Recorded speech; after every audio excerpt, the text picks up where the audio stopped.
ekene m onye ọbụla ka ekonomi ọ dị ka onu m baa n'ime ka m tune kwuo ya up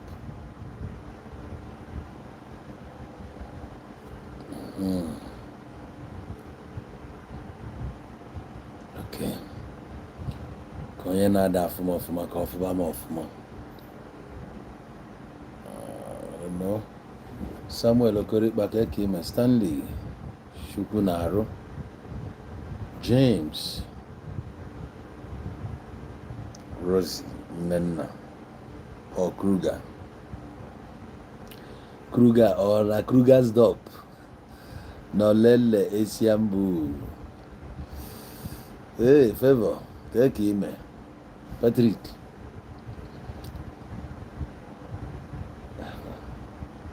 bụkara afa my father ụmụnna Ijele Maputo ka ime afọ ome Obiora ka ije Stanley Chukwu na-alụ ị na-anya ị ga-afụ the caption, alright? The caption efula ebe anwa na TikTok abụrụ ya dị na Facebook ọkwa na YouTube achọrọ m iji caption ahụ efu na TikTok wee kụzielu ụmụazị Igbo be anyị ife o nwere to do with ọnọdụ a anyị nọ na South Africa achọrọ m ịkụzili ụmụnne anyị ife eziokwu na onye ọbụla na-emefe ya na chi akpa makwa n'ife uche ya gwara ya mana mgbe ụfọdụ uche ofu onye ahụ ezucha o jiri ya bụrụ na nke onye ọbụla ife malụ ma ọ na sensị m ka eji welu briji mana ọ na-akakwa mma mmadụ nọkọta netelu mmadụ ibe ya ife ife mere obodo na wish na ọkụ anachi backwards ọkụ dị harsh at least a little bit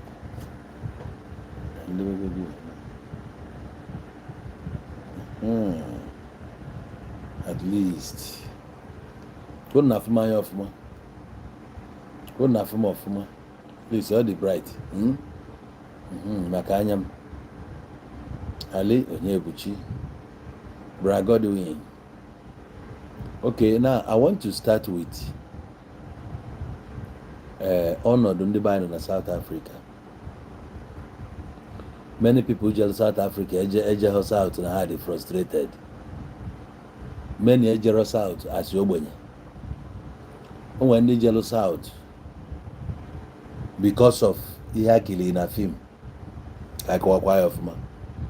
Nollywood deceive a lot of people n'ụwa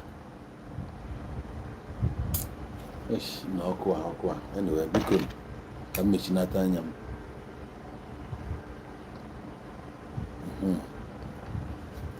Nollywood deceive a lot of people ịmana na Nollywood ka ọ ya bụ onye jee South bata obulu ego nata across the river across the border na ndị otie so o nwere ndị jelia onto ebe ka mmadụ ga-ejekwa nna ka anyị jee ebe ahụ ọ bụ street ka agbaba so o nwere ndị ji ego fa jee di ya nọrọ ọfụma nwee ndị bụ dị Alaska dị ka eji jee di ya so e nwere different things onye ọbụla bụ n'obi wee gaba that country apart from ife xenophobia n'ụwa a na-eme o nwere ife nchọ ka nkọwalụ ndị be anyị apart from ife xenophobia ọ bụrụ xenophobia butere ọnwụ ndị be anyị daalụ nwanne m ife butere ọnwụ n'obodo anwa bụ odefe efu na be anyị oge ndị South Africa na-achọ na struggle n'aka ndị ọcha struggle a na-ekwu okwu ya ha na-esik independence ebubatala ọtụtụ egbe na be ha ebubatala ọtụtụ egbe and nni ife a na-eli nni a na-ebunyefe a bụ GMOs achọ nke anyị na-aghọta one or two things. Nni a na-ebunye fadi abụ GMOs. Fe nwero nni fada ka ugbo ka ị na-aghọta ọfụma. Fada ka ugbo fe nwero nni. Ndị na-akọ ugbo farmers enwelu bụ ndị ọcha. Ife ọbụla efu a na-esi ebe ahụ ebubata bụ ndị ọcha. Ma apụl ma ụmụ ife niile a na-eri eri ma efi a na-azụ azụ ma ewu ma ọkụkọ ife a niile bụ ndị ọcha. So now ndị obodo ahụ ị na-afụ abụrụ ndị si tinyelu nni onuno swallow tinyelu ofe tinye nke a fe nwere ụdị ife anwa. Nni a na-eri ebe ahụ bụ pap. Ese pap ahụ a ga-ese ka nni ọka. Pap bụ ọka. Etu ese nni ọka fase dị nni ọka. Eme sọọsụ. Shuga ka a na-awa ekwu etu anyị si eji nnu esi fanwa bụ shuga ka ọ sọọ ụsọ. Ewere ofu ọkpa chicken tụọ ya ebugokwago nni o. So many ndị be anyị bụ ife a ka a na-eri di ya. Nọ na sọọsụ ahụ dị ụtọ na fa nwe veggies ọfụma. A ga-etinyesi ya ụmụ veggies a ịghọtago tinyechaa ya ị na-eri. Ụmụ too much sugar ahụ mere na ụmụ nwoke ha ada alanwụzi nwaanyị. Amụfa ada akwụ ọtọ amụdala ada ọkwụrụgodo ọtọ nwa obere oge ọ dee ka ibe na nwa obere oge pee ọnyụọna. O nwere ife njin emetụtasị ya aka n'abalị a. So now fanwazi na onwe fa nni afa na-eli na ife a na-eli. Ịma ndị ọcha chi poison unu fachi poison unu na poison unu ma mmiri unu na-aṅụ ụmụ ihe niile. Ndị ọcha mere obodo ahụ ịwa. O mere fafe wee dị violent. Ikwu okwu violence fanwa gbara ya nya fa nwetara ya ọfụma. O nwere ndị bụ na fa nọrọ anyị gbakọsịa ndụ fa afụ na fe nwere life at all. Ndị ọcha na-alụ for everything. O nwee efe fa nwee. Ya kpatara na obi adịrọ fa mma. Fa na-ebi ndụ gosi na fe nwere obodo. Ịnụ ka Julius Malema na-aba na-agwafa na fanwa na-aba mba dia country mana ọ bụ fanwa nwee yetago. O nwere ife fa nwee. Na fa na-ekwu na fa bụ South Africa bụkwa maka akwụkwọ avaji. Idea avaji. O nwere another thing melfa South Africans. Even na ije na core history of obodo a. Ndị ọcha ahụ efu batala obodo a abataghị ya before ndị ọzọ blacks ya niile anọsi ebe a. Tribes niile a n'ebe ya wee bata. Ịgbakọ even Zulus. Ndị ọcha abatagodi ya before Zulus abata. Oge ndị ọcha batala obodo a the only people fafụlụ ebe a bụ ndị a na-akpọ the Sans and the Khois. Two different people. Khoi Sans ka a na-akpọ. Enwe Khoi nwee San fa abụ abụrụ ofu mana ịmagonu akpọkodozi ya Khoi San. Khoi a bụkwa na ọdị ụtọ etu fa si ekwu okwu click ntu akwa si asụ asụ. Ha na-asụ asụ ka anụmanụ bi n'ime ọhịa. Khois. So fanwa bụ the original owner of that land. Fada ebi n'ụlọ etu anyị si ebi fa nọrọ onwe fa n'ime ọfịa dịrị onwe fa oke dị ya. Now before ndị ọzọ abịagasị abịa wee na-ata claim na a na-ata. Na onye be anyị bịaziri obodo a fetu onye ọcha si wee dozie obodo malụ mma. Ndị ọcha ji aka dozie ya. Onye be anyị ebiri ebe a fenji signo nwere ndị ji ego cheta ihe njibido dị si onwe ndị ji ego jee ya. Ndị a ji ego jee ya Naịjirịa ọntụfalue ka fa were ga invest ya na business. Ụfọdụ jere ebe ahụ ka fa jee achụta di anya ndị gba aka achụ ife na-ata alụ. Oge ndị be anyị jere n'obodo a the first time. Ndị be anyị jere obodo a 1994. Ozugbo ahụ enwechara independence a ndị be anyị were nwayọ na-eje di ya. Mana the problem bụ na ije obodo ahụ that time. Ị ga-apụtanwu ilo. Ị ga-apụtanwu na street. Ị na-apụta kedu akwụkwọ iji apụta.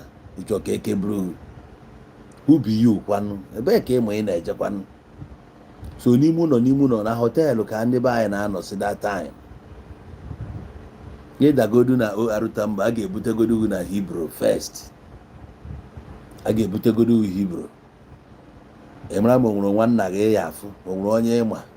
A bịazie ebe a ka ị afụ ndị Igbo akpọgota gị na họteelụ ị nọrọ ebe ahụ o nwee ego iji anatagodu gị nke iji anatagodu gị nke iji wee na-erigodu nri wee na-eche ka esi wee jee a na-ekwu okwu akwụkwọ at that stage.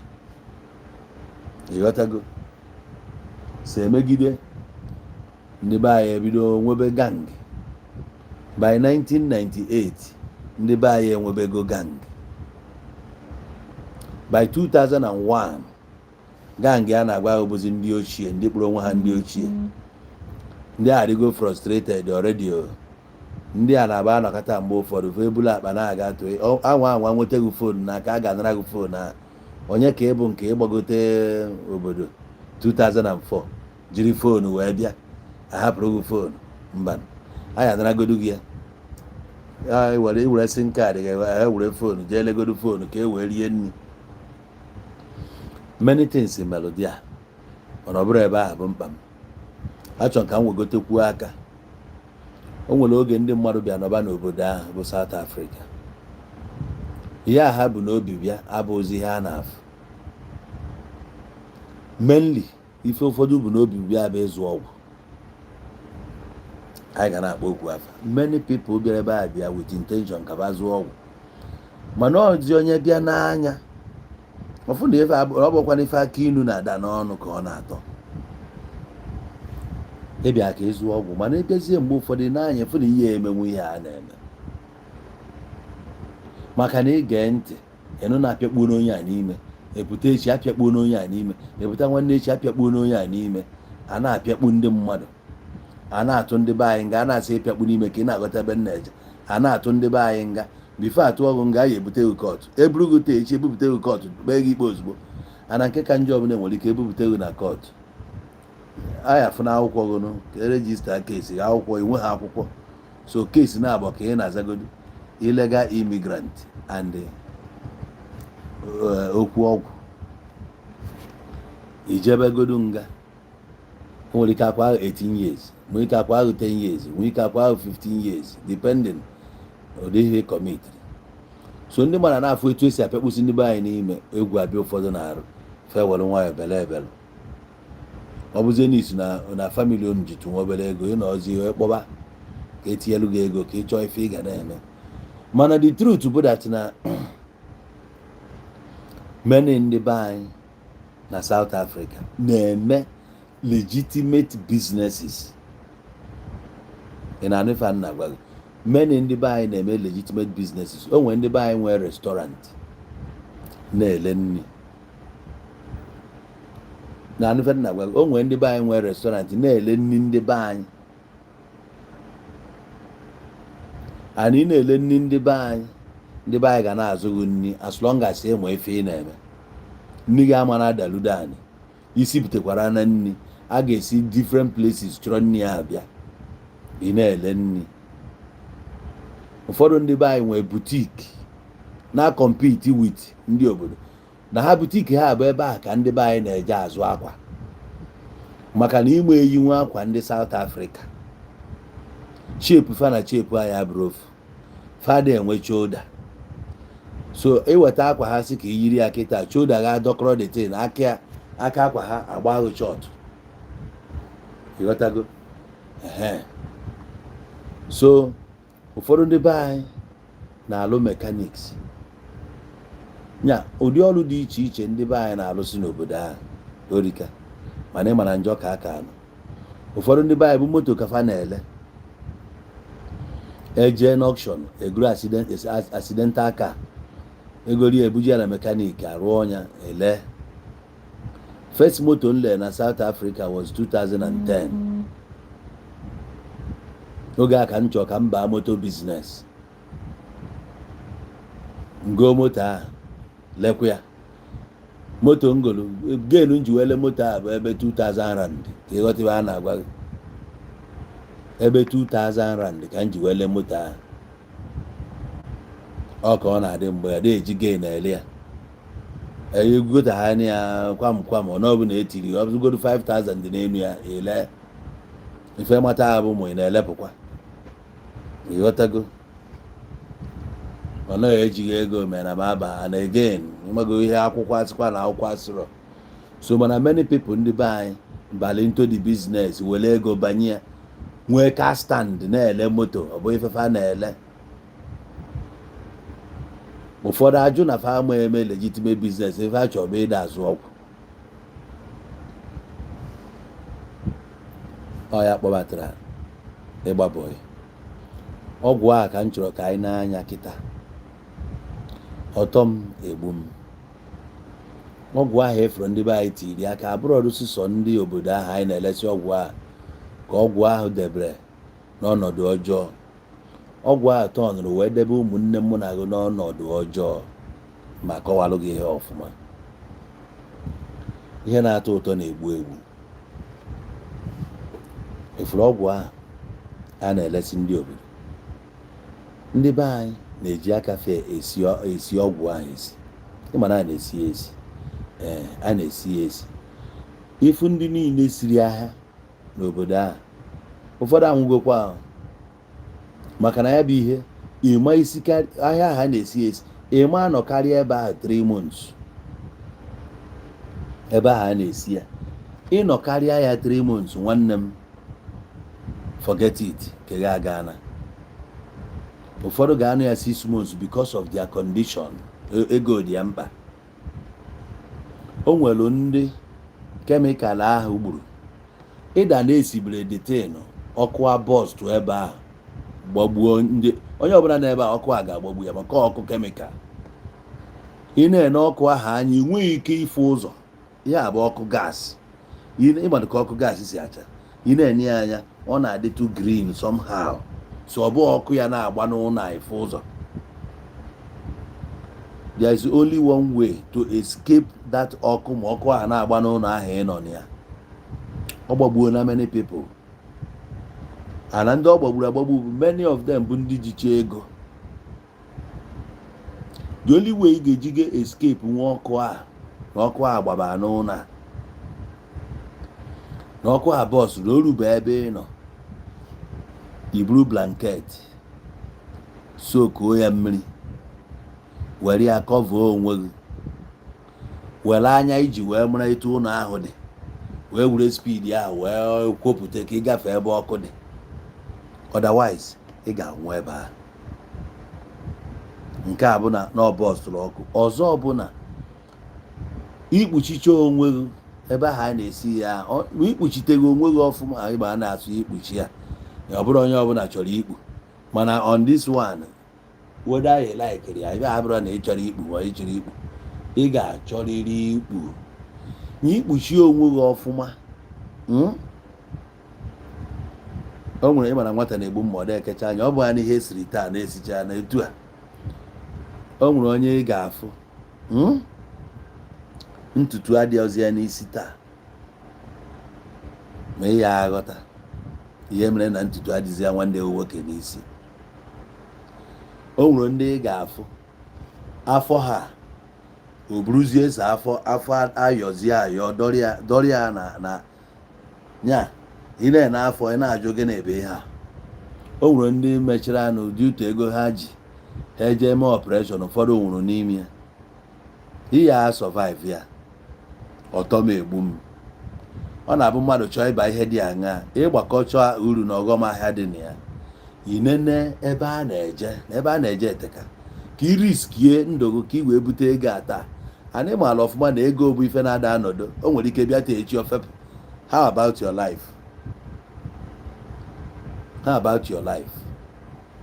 Kansa si ya nso ya kemikal a na-ebu kansa mana ọ maka ego ị na-ediri ego ka ọ ya bụ ịnata Naijiria ka a na-etoghị onye obodo esi ka itekie dị risk itekiri risk ya nweta ego mana imechaziri tụọ ya ndụ ụfọdụ tụrụ n'ime ya ruo taa ụfọdụ na-ene onwe ha anya etu ha dị atọzi ha ụtọ again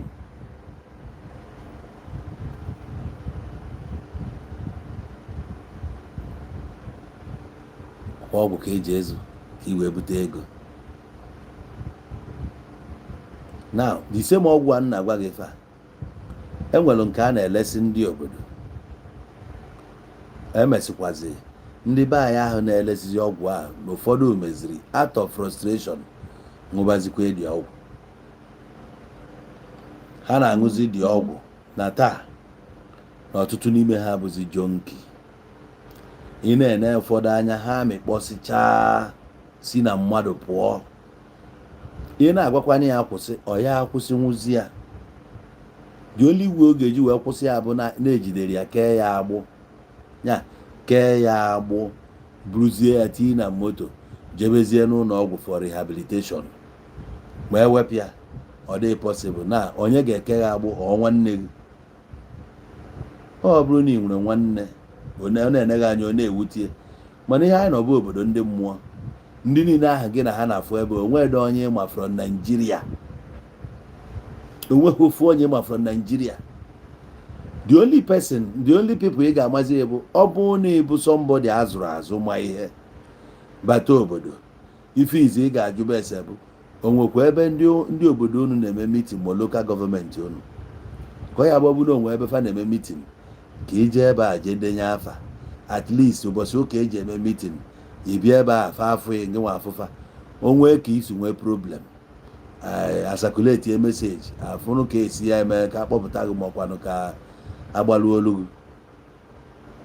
Otherwise ihe niile ị na-afụ onwe ha nke ịma so asị na ọ na ihe enweghị ka o si dị ka anyị chebere onwe onye na-echepụrụ ibi ya, onwe onye na-echepụrụ ibi ya, onwe onye chọọ ka ị bụrụ problem ya, unless ọ bụzikwa onye na-abụ ọ dị ya n'aka onye gị ọ dịghị n'aka inye ya. Ịmago na na-emekọrịta ihe unu. Ịgba anya dị na ya bụ ọrụ, ịgba anya dị na ya bụ ihe kpatara mmadụ ji egbu nwanne ya. Ndị a niile ifuru a na-egbu kwa o nwere nwanne anyị agbagburu ụbọchị a, o nwere nwanne anyị agbagbu kwa na Port Elizabeth ka agbagburu ya, gbagbuo ya. Onye ndị gbagburu ya, ndị be anyị gbagburu ya. So a lot of people agbagburu di a bụ ndị be anyị gbagburu ha, ọ bụrụ ndị obodo gbagburu ha, ọ ndị be anyị na-agbagbu ha. Anya ukwu dị na ya bụ business ọ dị too much, anya ukwu dị na ya karịrị. Maka na ụfọdụ na eji ha dị anya nene ọnọdụ ha nọ na street fụ na onwe ezi ebe fa ji azụ eje ọtọnụzia ife ọ na-achọzi kịta bụ onye ọbụla ego ya ga-adanye n'aka ya ọkụchie ya. Ego gị ọbụla abalị aka ọ ya akụchie ọkụchie ose ndị ego a n'ụlọ ebe a ka e were ya na-ekechiri ọbụgodu forums. O yezije dachie ego ya ka ọ kọọrọ gị akụkọ ọ maazi na ahịa e nyere ya nwere ike ọ bụrụ gị nwe na ọ gbakwutere gị n'onidiri nke nwa anatakwa mmadụ ka ọ ya bụ akwụ ụgwọ ka ịke ọtụchara nwa obere ego dị n'elu ya ọ dachizie ya achụgharịba ka a na-achụzi gị nke nwa na-achụ ya. Mgbe ụfọdụ ka a chụkọtaziri ka eyija mmadụ ụjọ egbuo onye ahụ egbuo.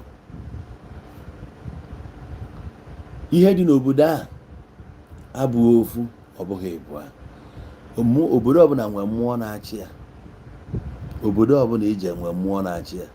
Mmụọ na-achị South Africa, mmụọ abata na Nigeria anyị gwụrụ agwụ. Mmụọ abata na be anyị ga-adị totally useless. Ana ọfọ ọbụla ya na-aga ọbụ ka mmụọ ha bụkwa ịbata na be unu. Ịbata be unu ahụ bụ na o nwee nwanne gị ọbụla mmụọ ahụ febara n'ime ọ batago. Mmụọ ịgba mbọ, mmụọ ahụ megidere ịgba mbọ ya kpatara na ndị obodo ahụ ada agba mbọ. Ihe ndị obodo ahụ na ọ bụ enwe ha n'ihe afro eriri taa echi echebekwa ihe ọzọ. Ihe nwoke na-agbadebe mbọ bụ ihe ọ ya eme ka ya nwaanyị dị oke. Onye obodo ga-eje zuo ori gbagbuo mmadụ were foonu ka o jee lee foonu ahụ o lee ya ọ bụkwa na ọka ọ were dị mma na ọka ọ were mere ọya nwaanyị ofu ihe. Obodo ahụ ohi abụrụ anything. Nne na-ezu ohi, nna na-ezu ohi, nwa na-ezu, onye ọbụla na-ezu ohi. Onwe ihe ohi bụ to them. Ije na Facebook na-ede they are doing this thing just to loot. Ọ gị nwa na afịa na looting. Fanwa na-celebrate ya. even na onye obodo jee be onye ọcha jee zute ohi, onye polisi onye ojii be ha wee nwụdi ya, ha na-agwa ya na ya enyekwa ya destino na ebe a ji ezute ya ebo be onye ọcha, a na-ekpe ọbụla ikpe ka ha si wee dị. So onye ọbụla na-ezu ori di ya, mama na-ezu, papa na-ezu, even na onye kpọtara ebe a na-aka inyere ya aka, onye izu ya na-ataget bụ ihe ọ ga-ezu, a naghị ezu ka oke.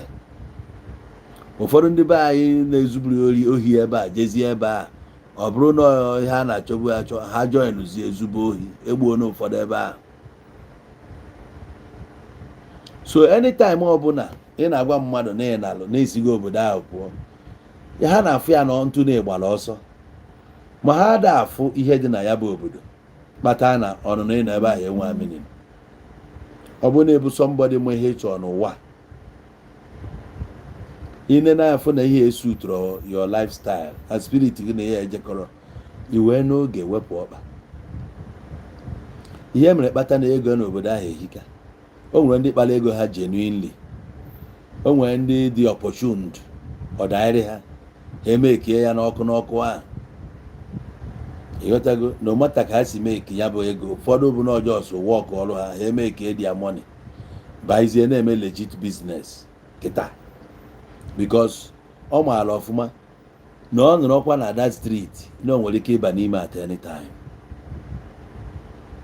Ụfọdụ ndị be anyị bụ BP bụ ha ekwuo na nya severally in the last 10 years or in the last 15 years. Adị mmadụ 90 nwụrụ na South Africa, 30 bugodu BP gburu ha. O nwere ndị ga-anakpo ụra ha etetezi. Ama mmadụ one BP gburu, ndị mma not close to me. Igwe onye Enugu steeti, Matias, ọ zụrụ ọgwụ na ọgba ọgwụ ebe a Headbridge before jebe South Africa. Matias onye Enugu steeti, ọ BP gburu. Ọ nwụrụ ọnwụ arịrị. Matias etetụla, ọ nọ na bie, ọ nọ ebe odi na-nyụọ nsị n'akwa, nọrọ ebe a, mana ọnwa ka o si ebi n'iwu ya, esi ebe a pụọ, ebe a ka ọ mechara nwụọ. JD onye Rivers steeti, the guy bụ giant, ọ BP gburu ya. Double chief, ndị a na-akpọ bụ ndị mụ na ha nọrọ na Bri na Joburg. Double chief, ọ BP gburu ya. Na steering ka ọ nọ nwụọ, ọ BP gburu ya. Prince nke ya na Pastor B ha nọfọ, ndị ma onye na-ekwu, ọ rụburu bakasi na Nigeria ebe a Gbagote South, ọ BP gburu ya. And so on and so forth. Kedu ihe gbu wise man, ọ BP. Kedu ihe ya, many of them BP gburu ha. Though Oga Nnewi dịkwa na Nigeria ebe a ka ọ nọ wee nwụ, and so many other guys, apart from ndị agbagburu agbagbu. BP na gị na kọsụ BP. Echiche mmadụ na-eche ebe a bụrụ ofu ọbụla ịbụ ha. Ihe ume mmapụ na-eme steeti, ezumike adịghị ya. Ịdịghị agba ọsọ polisi, ị na-agba ọsọ imigreshọn. Ịdịghị agba ọsọ imigreshọn, ị na-agba ọsọ ụmụ ịta. Ịdịghị agba ọsọ ụmụ ịta, ị na-agba ọsọ onye be anyị. Ịdịghị agba ọsọ onye be anyị, ịgbaba ọsọ ndị kọtụ be anyị. Ịgbaga ọsọ ndị nye ihe ga na-achụ gị ụka nkụ. Ihe ga na-achụgharị gị ụka nkụ, ihe nwe ezumike. Ofu nwa be anyị Onyeka, kwa ka o si na building nke amafee na building nke eno, due to weight ya is too much, he couldn't jump over. O wee si ebe nwa wee nweta onwe ya na otu a ka o si wee. Oyi nwoke onye ihe ala na-akpọ Darasin, otu a ka anyị si wee luzo Darasin. Afro Darasin a natachara na Nigeria na chi ya. Darasin na-asị m na ezigbo ahụ adịghị ya. China ya nwoke esi m na Darasin anwụchakwana. Mfụzie Darasin na sị na ya kenekwa Chukwu, ọ nọ na recovery mode the next thing nụkwara abụ na dara si na anwụ ọnụ arụ yabaghị ebe ahụ ụfọdụ ubu oyi bara ha ahụ oyi South Africa baa gị ahụ oge ya survive ada agwọ ya agwọ oyi dị na South Africa baa gị arụ ị ga-anwụrịrị the only way ga-eji gị agwọta gị bụ na ọkụ n'ọkụ a na-ebara plane nataba Naijiria ịnata Naijiria na-agba gị n'anwụ ị na-anọ n'anwụ steady ewee na-anara treatment a agbagide gị n'anwụ gbaa gị n'anwụ for 3 months iwee nwetatụbe onwe gị small pneumonia nke South Africa dị too much and so on and so forth. Ifu na many things involved. Obodo dị mma na-eche eji ya na-eje ya mgbe dị 20 years 21 years ka ọ ya bụ nọgide ọ na-eweta aka 30 years 32 ị ga-azọtago onwe gị ma ọ bụ na ịzọta onwe gị inyefe ka ị nwee ike jekwa chụọ chalenji mgbe ahụ ka dị ịnọgide na biznes wee dị 40 years old asị nwoke dị 40 years old na ihe nna gwa gị iru ha na 40 years old ma ịnwa biznes emegre establish asị na n'edigo stable na biznes ya o sikwara ike except ma ijeziri chọrọ ọlụ bụ n'ụtụtụ ịwụ arụ ijebe ebe anwa na ihe nna gwa gị ọlụ bụ n'ụtụtụ chifo ịwụ arụ ijebe di ya ịlụgide ọlụ chijie i clock out ị nabụrụ onwe gị ya dị as onye dị 40 years old at 40 o nwere ihe ịma na-emenwuzi ọ bụrụ ọgụ a ka ị ga-anụnwu ọ bụrụ ọsọ ka ị ga-agbanwu na ọsọ ọdalụ kịta o nwere ife ịma na-emenwu ọ ya ka ị ga-eji ya asịkwazi at 40 ka ị relocate na ọ gara ọlụ gị ebe a ka ị tara ya ebe ọzọ ka ị jee mebe street mba ihe agbanwe ya wite ụmụazị dị 20 something maka na street require so many things na street a na-adụ aka n'ọnụ steady na street a na-akpọ tie na street onwe onye na-enyere ibi ya space ihe a na ọbụ aga na ka nga gwada ngwa mkpoto nkwo a na-anụ ọgụ steady na-adụ aka n'akwa so onwe eji ị ga-anọ aka ọgụ o nwere oke esi kụọ gị aka n'obi ije da ebe na-agba agbọ ime ife ntie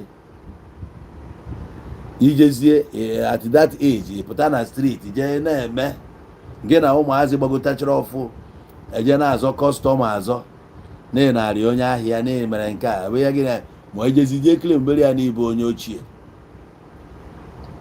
ijebe claim n'ibe onye ochie ụmụazị cannot respect you because enweghị respect na street the only way ụmụazị gbagote na street ọfụ ga-esi na respect gị bụ a na-afụ ife imewu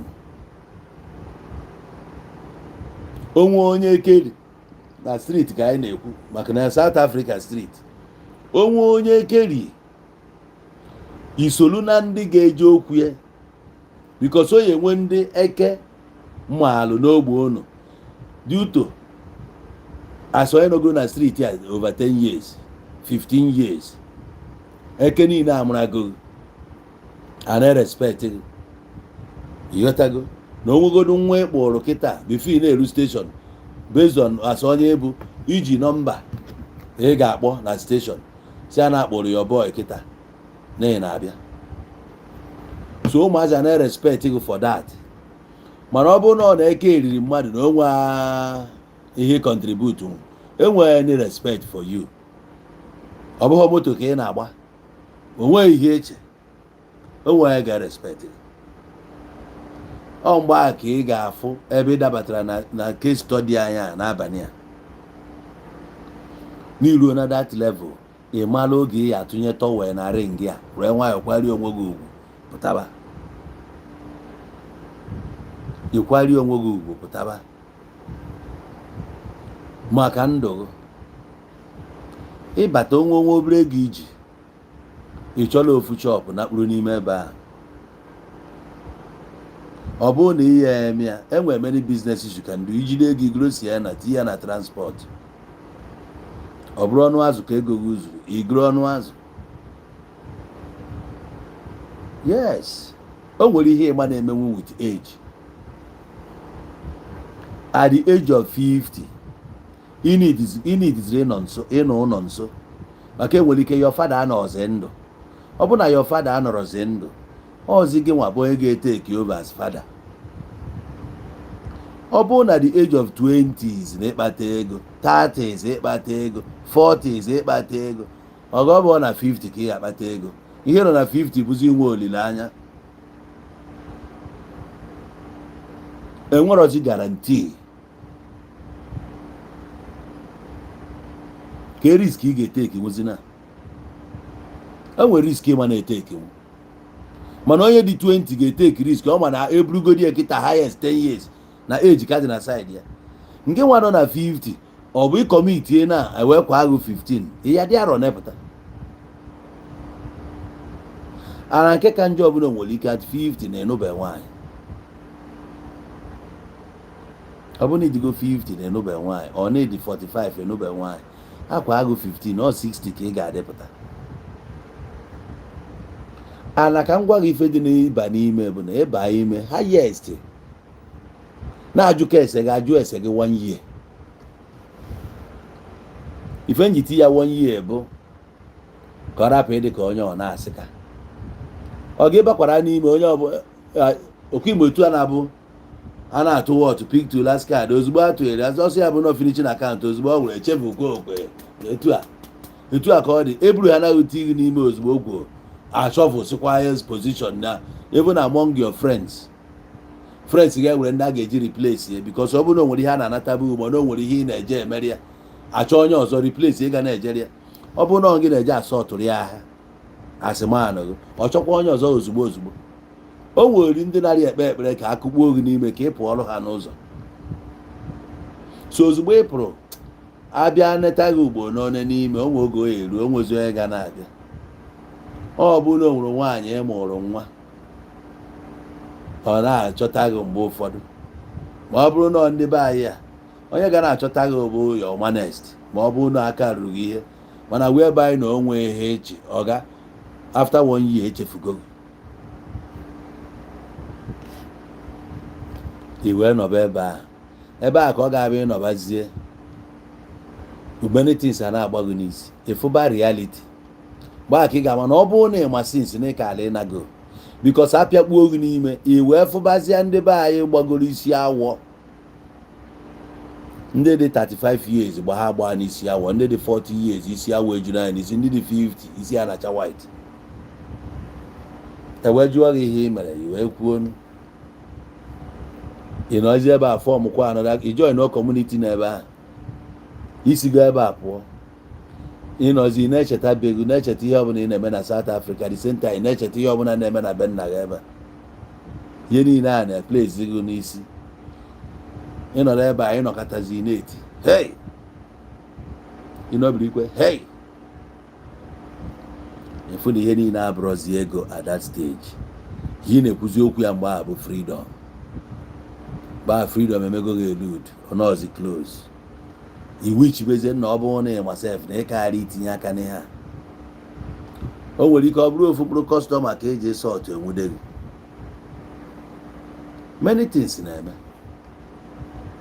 many things obodo a o wee boil lụọ down na ihe nna achị gwa gị n'abalị a.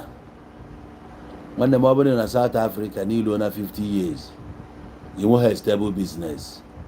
Think home.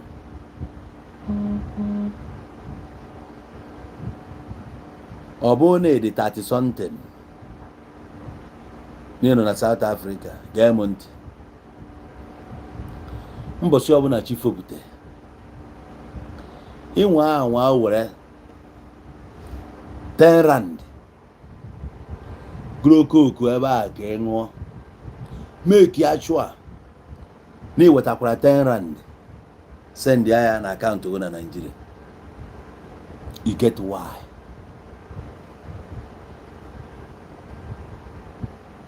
Nwanne m na-egekwa ntị irie 10 rand ebe ni budget ya 10 rand ịba na akaụntụ gị ebe o nwere mgbe oyi eruo ọ baara gị uru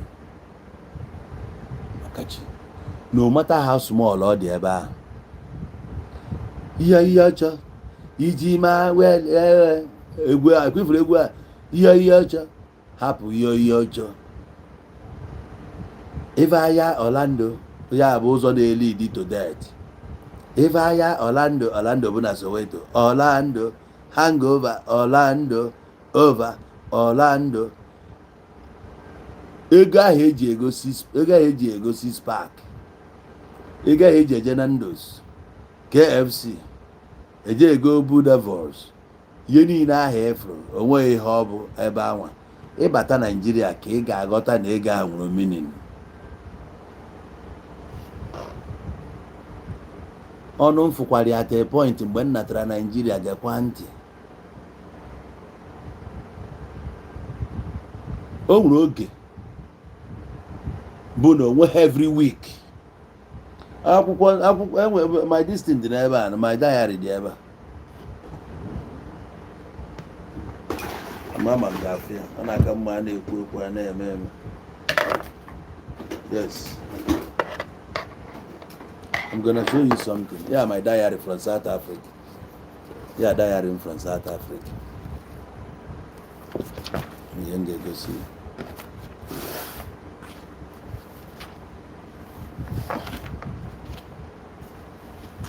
Ị na date ihe afọ 2015.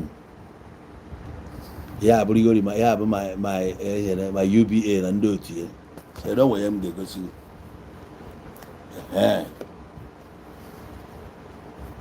Forever. Mana akpọrọ date. Ya bụ ego nne send Nigeria 50,000 that time.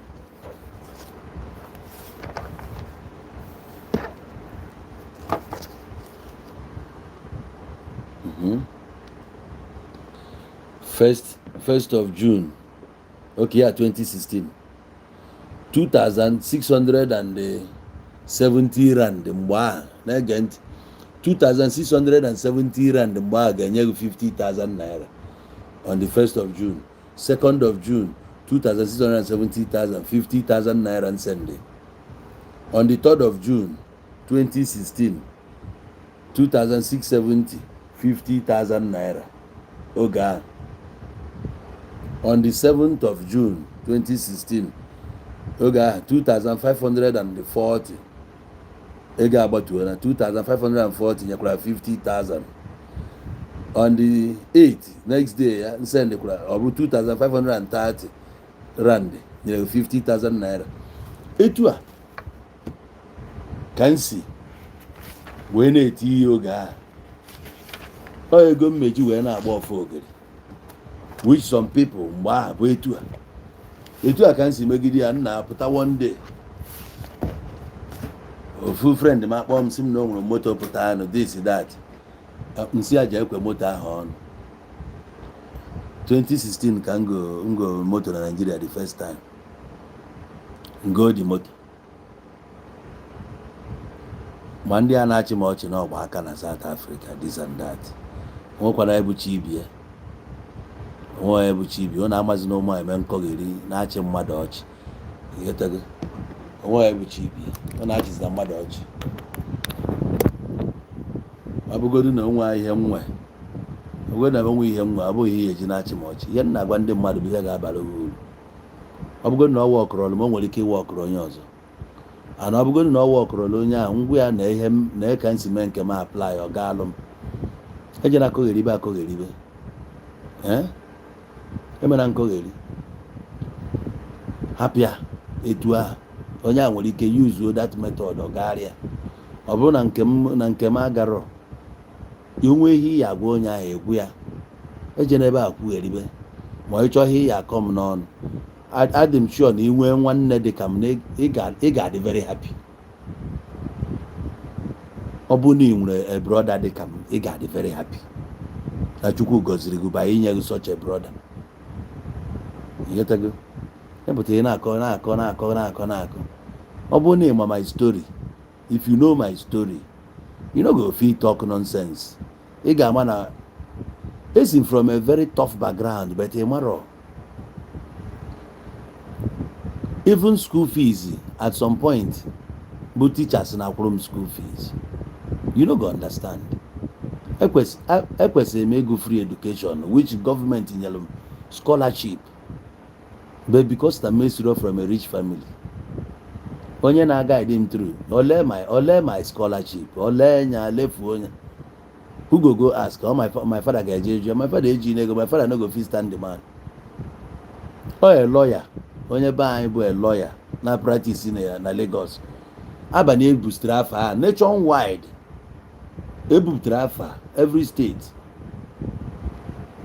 oge a na-agwa gị Anambra Enugu nọ n'ime Anambra den enwebe Enugu steeti that time agbaosi nke Anambra steeti afa m odidi ya the man abata si na afro kwe nwere ụdị afa na baya si ya oge njeje ka nje jụọ the man asị m abịasikwa ebe a bịa jụọ onye ụdị ajụọ ya again the man elego my destiny then mana mesi confess ya finally. So without that money, I started suffering at a very tender age. Some of you don't know my story. Oh, some people can say, nah, now. When you're not calling my story, you were here.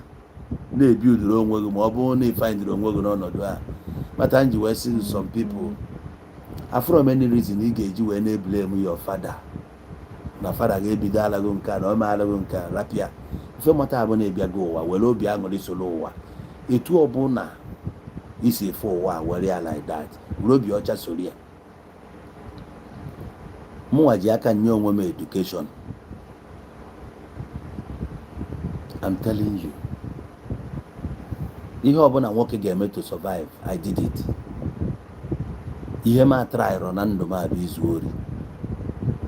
All the kind of upbringing nwere with good Christian background batalụ na ọgwụ a na-ekwu na South Africa enwe am the heart ezu ya enwe m the heart ezu ya even yahoo enwe m heart ya ejire m ime ihe aza nna amana conscience m every night conscience m na-apịa m ịtalị no nna m nwa hapịa ozugbo ị ga-ama na-akpa mmadụ ibe m na-ebe akwa ị ga-ama na-akpa mfu na m destroy go life onye na-achọ m ya ọ bụrụ my nature. That's why everywhere from today ana m abụ a happy person. Ebe ọ bụla from ya mana na-ebi a very simple life. I don't owe you anything, so for that I want to make it a panic ma na-aga no mana o nwere ndị na-achụ ego today obi eru ha na so nwanne m o nwere ọnọdụ ya afụ onwe iwu abụghị na iyi ebukọta ego iwere happy n'ụwa were nwayọọ na-achụ ya etu gị na chibusi okwu onye ọbụla sị gị na legit aha akwụ ụgwọ is a liar. Onye ọbụla sị gị na legit ada akwụ ụgwọ is a liar. Yes, enwere m good Christian upbringing. I was born into a church. My family was staunch Christian family. I nwekwa alụsị n'ụlọ alụsị ndị nna anyị fadebe mana anyị bụ core Christians. Nna akọlụgo my Christian journey ọ ya na-adịghị ka egwuregwu from day one bụ n'ime ụlọ ụka chọọchị dị n'obodo anyị bụ family anyị bịara n'isi that time. Ịghọtago? So onye m that value and morals. There are things I couldn't participate in. Ịghọtago? Ime mmadụ ihe obi mgbawa mmenwu ya. Adị m achọ mmadụ okwu. Enweghị m ike ịkparị ya akparị. Adị m eme ụdị ha. Ebe ụfọdụ na-afụ na ndị vulgar oge a na-akpọ ikpu nne gị ma ọ this and that. Ife tinye those things n'ime bụ street. All street tinyere m ya n'ime. I wasn't brought up like that. Ha ncha bụ ihe dị na street ahụ. Ọ bụ na ọnọdụ dị mma ya ama na-agba street because ịbata street azụgharịa gị enye gị orientation ọzọ ịdịzie street wise ifu na education ya dị iche na nke ọ dị iche ọ gị ka ọ dị eri cheki nke ị chọrọ iwe. So mpụta today na-asị gị ọ bụrụ na ị chọrọ ịga this way nekwa the route ọ bụrụ na ị chọrọ ịga nke a nekwa the best way to go about it because I've been there. Ama m ife ọ dị ka ị nọ hardship ma ife ọ dị ka ị nọ in abundance. So ọ bụrụ na nsị gị na ọ bụrụ na irie 1 naira ebe na gị make ya sure na 1 naira bụ ebe abụ datina ị nwere ike 1 naira ya na-afụ na-abịa kịta nwere mgbe o ya eruo ya abịazi ihe ga-ebili ibu na onwego ndị gwọ ọrụ gị ọgwụ onwe onye gwọ ọrụ gị anything source iji enweta ego ahụ abụrọ a guaranteed source na ọ ga na-abịa steady. No, o nwere oge oge eruo street adị tight, ego ahụ ma abịanwuzi because ị na-eko isi gị ego, ị na-agbazi ọsọ. At a point ị ga-adị forced to ịkpọbakwa ego isendigoro Nigeria, ịkpọgotabakwa ya back to South Africa, ịkpọchigatabakwa the money. Ị ga-akpọgidezie ya ego nwe save agwụ even onwe a na ị nwere ị na-etisi ledi a na send alụghị ego emekwa aka ịkpachi ọzọ. Ile ha na all these things ọ ga ya akpachitezi again, ihe akpachite nwuzi again. Onye gị nwere ike ịkpachite nkwu again bụ onye ka dị young. Sweat gị niile, mbọ gbara agba, risk niile itekiri, ihe niile anya mụrụ amụ, ihe niile ime wee kpatachi ihe niile a, ị bịa danye na case, i wee sịkwa ka ijekwa recall kwa ihe niile a onto emesịa upe. Onye kpatara na ụfọdụ ga-asị nna ka ya jebe nga, kama ya akwụchighị ego a, ma kama ya ka ya jee nga. Ọ ma na ịnweta ihe ahụ ego siri ike. So ya ka m ji agwa osiri now, ihe eji asị gị nọbiri gị nata bụ na ịnata ebe a, one, o nwere ike ị nwere akaụntụ wee pụọ na Nigeria. Ịbata ebe a, first and foremost, try ya ka ị nwegodo akaụntụ, ka ọ hapụ ịbụ na ị na-eyuzu akaụntụ nwa gị, ụmụnne gị, friend gị, na ịtrọsụrụ nwanne gị ka ego na-adị na akaụntụ ya. Mbọsị a akọrọ gị akụkọ, a na-akọrọ gị ọ na-adị ka ihene. Mana ọ bụrụ na ịbata ebe a, isi ọnwụ bata ebe a, i were nwayọ fix ya akaụntụ gị. Ụfọdụ bụ ndị akaụntụ ha bago dormant. Ịbata ebe jee gbaba egwu dị na ya, mebe ihe dị na ya, sọtụọ dị 10. O nwere ya sọtụrụ gị ya na you go still consult am. Ịsọtụta nwa oyi na-apụ obi eruo gị anọ, ị mara na ihe abịa ihe m na chief na ụlọ ị natara. Ọ dị very important. Ọ dị important. Obodo anyị nọ bụ obodo mmụọ. Mmụọ na-achị obodo a siri ike. Ya bụ mmụọ bụ na ịbịa onye gị nwa obere ego ka ahụ ruo gị ana, onye ga-ego ahụ ma emeghị something ọ nara ya ego niile ahụ. Afụsị m guys mechaa comment, ma ndị si na ha ma alụm before, ndị ma m that place. So for you to understand the kind of person mbụ, jee nene post ahụ mme ka ị ma mụ ya afụ ya negative comment onye ga-asị gị ya ama m na m bụ onye ori, na m bụ a bad person, na m bụ nke a ma nke ọzọ. No, ihe ọbụla ebe ọbụla ihe ọbụla ị na-eme, people na watch gị. Ihe ọbụla ị na-eme, people na watch gị. So epụtagoro na-eko n'iru akwụkwọ a filuo na onwe ndị mmadụ, they go still come and cast you. And onwe many people si South Africa nọ Nigeria na fanwa eme ekwedo pụta n'iru akwụkwọ a, ọ pụta aka awụ ọnụ, ndị oriri ego ha pụta, ndị o gburu wa ya pụta, you no go gree come out. Ego a na-achụ gidigidi ijiri obodo a filuo that na ebe ahụ ka ọkụ ahịa anyị ka awụsa ọwa na onwe ya dị agbacha egwu a. Ịbata ebe a, mgbe ọbụla ịbatara ebe a, your sins will find you out. Iwu ka ọ bụ, your sins will find you out. Gbaa ka ị ga-ama na ala Igbo abụọ a very small place. Ị ga-eji occasion one day gị na ofu onye aja amụọ. Enwere ebe ị ga-eje nwụda dị gị na ya ga-anọ, ọgba gị ochie gbaa gị ọfụ. Ịghọtara? So nwanne m, gị nwa na-akwado okwu ịpụ apụ, ife nji eme all these things ka ị malụ, ife ije ka ị mee. Malụkwa na ụbọchị ibu akpagụsi ebe a na-apụ, o nwere ndị na-akpụrụ gị aka na o nwere ndị bụ na ebumnobi ha bụ na ije na ịma abatazi again, ọnwụ egbughị ebe ahụ ifuo na ya dịrị useless ebe ahụ. Ọ bụrụ onye ọbụla mean well for you.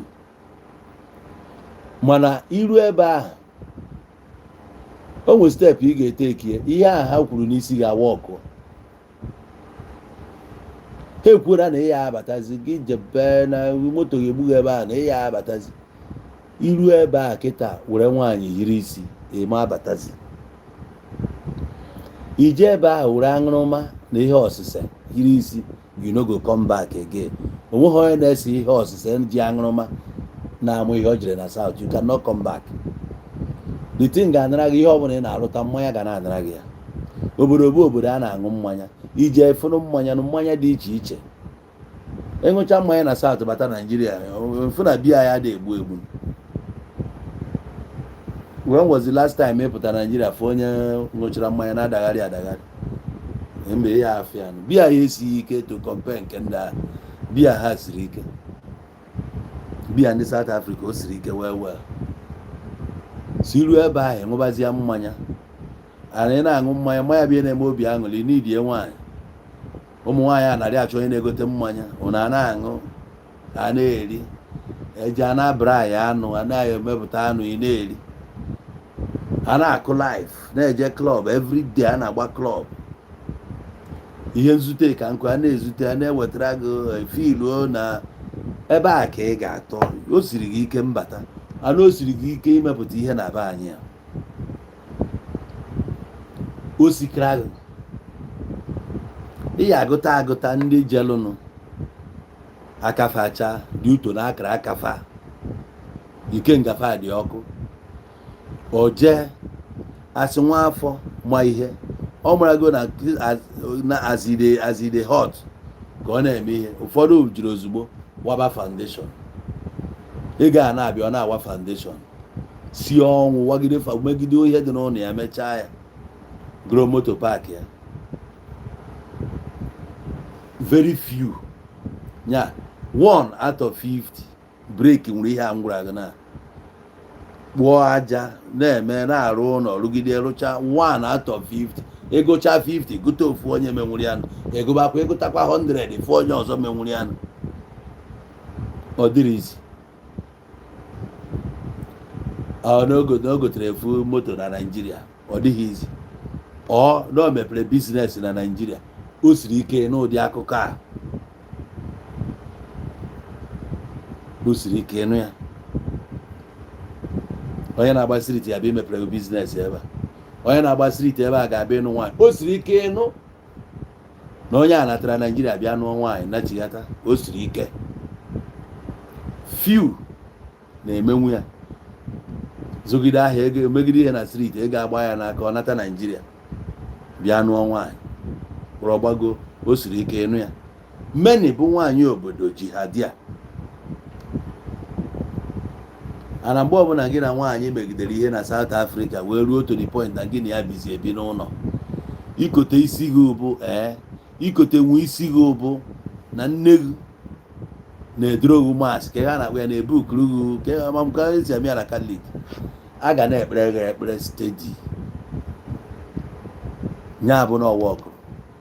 Ma wee banye na inwe nne ma inwe eze nna. Nke gị bụkwa iya iyo. Ihe niile abụ ihe anyị fụchara na street. Onye efuru o yiri ha na jeans yiri canvas yiri polo okwu agwụna. Many ebiro n'ụlọ nke aka ha. Many a na-agwa gị bụ ndị nọgoro 15 years n'obodo ha. Enweghị ụlọ nke aka ha na ebe a ka obi.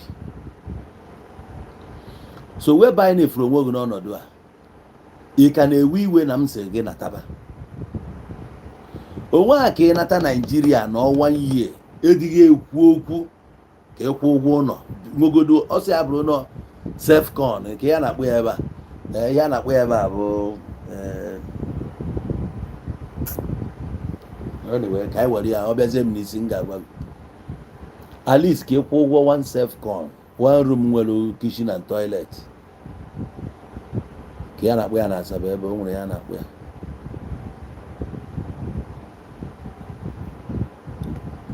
O nwere spirit dị na Nigeria. Ịghọtago? O nwere spirit dị na Nigeria. Anọ spirit ya dị ebe a. Spirit ya dị ebe a. Self-con. O nwere ihe ọzọ a na-akpụ ya. Ọ bụrụ kondo. O nwere afọ ọzọ a na-akpụ ya ebe a. Ọ bụrụ mini flat.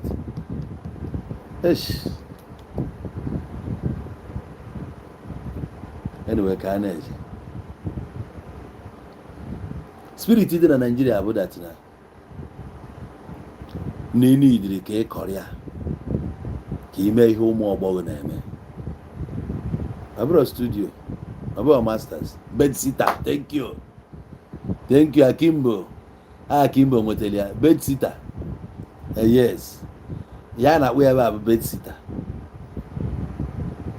Ịnọlụ na Naịjirịa o nwere arịrị ị ga-eri gbasara ụlọ ifu na first thing first ị na-ediri Naịjirịa bụ ka ị nwetagodo ofu ọ bụrụ na bedsitter ahụ single room ahụ ka ị nwetagodo ya maka na isi ebe a jee Lagos o nwere onye dị redi ịnabata gị n'ụlọ izu akra ọ bụ na landlord ya sị na ọ sụrụ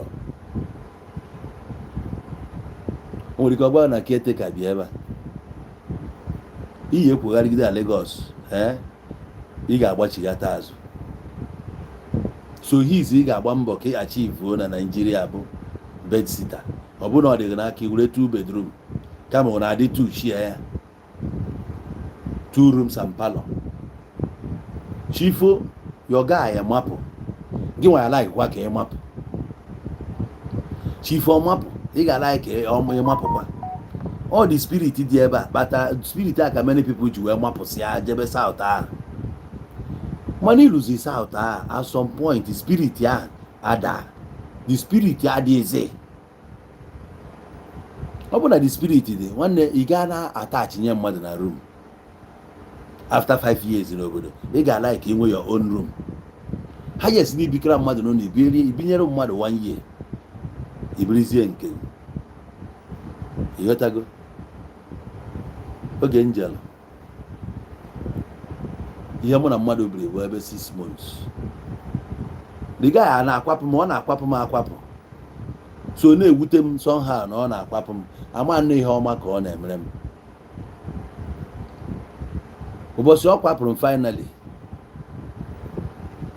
o nwere shop nya emego ọ bụghị ya shop that time one open space mana o jere kụọlụ m something ebe a grow hot machine hot air nke ya eji alụ phone gori ya nye m with screwdriver si m jee bido ebe a na-asị ya na m amakwara amụtaba m ka esi alụ phone ọ sị njebe ebe a nje nọrọ di ya ihe ọbụla m fụrụ ebe a mụ mere nsi oke na udo dị nje dọ na ebe a unu ga-ama phone a na-akpọ Samsung E250 that time gbaa ka ọ na-ewu mmadụ ewetara E250 ya change ya flexi lụọ that day ihe m nwetara 50 rand that day mkpọọ my mother ya bụ onye izi mkpọọ my mother na Nigeria si ya mma na m ebidogokwa life m n'ọta ka m bidoro life m 3rd of January 2010 3rd of January 2010 ka m nwetara first 50 rand na South Africa. Otu a ka life si bido iwetara m nke ahụ ma ama ka m mesirụ mwegharịa the guy yetago mesịa na-eri arịrị mwegharịa si ya nekwa ego one nchaji ọnara m the whole money mgbalaka nwetakwara ọnara m the whole money mgbalaka mekatazie ihe a o nwere one man nkọsarịa the man akpọ m si m bịa ka onye m advice na ihe m ga na-eme bụ na abụ na m nwee 10 rand na ihe ga na-enye m ego mụ jee na-ego chaja no business na-apụ apụ m jee goro chaja na na-eji gain double gain ele ya otu a ka m si wee bido. O nweziri onye na-abụ m wegalụ fon ọ lụsịalụ m ọ bụ na m chajiri 10 naira ọ na-alụ m 7 naira ha bụrụ 3 naira. Afọ onye a bụ Ekene onye ọgbụ eniri ya last year November 28 ejesiri m akwamozu ya wee jebe China. Ekene a na-akpọ ya Kuntus Abadinego. Ekene asaa afia bụ Ekene asaa bụ afa nne ya ndị merụ m ihe ọma na Lagos na South Africa mgbakwujie even mgbe ahụ m goro moto Nigeria nyanwa ka m gokwara moto na South Africa ego m ya Nissan maka o mesi na-ele moto ọ na-agbakwa oke moto Benz ka ọ na-agba. akwụrụ m ụgwọ moto na Naịjirịa si ka o butere moto kwụkwa mụ na ya mere biznes anya ka nta balansị ya ọ bụ ịmụ moto jidekwa m some money mgbe ahụ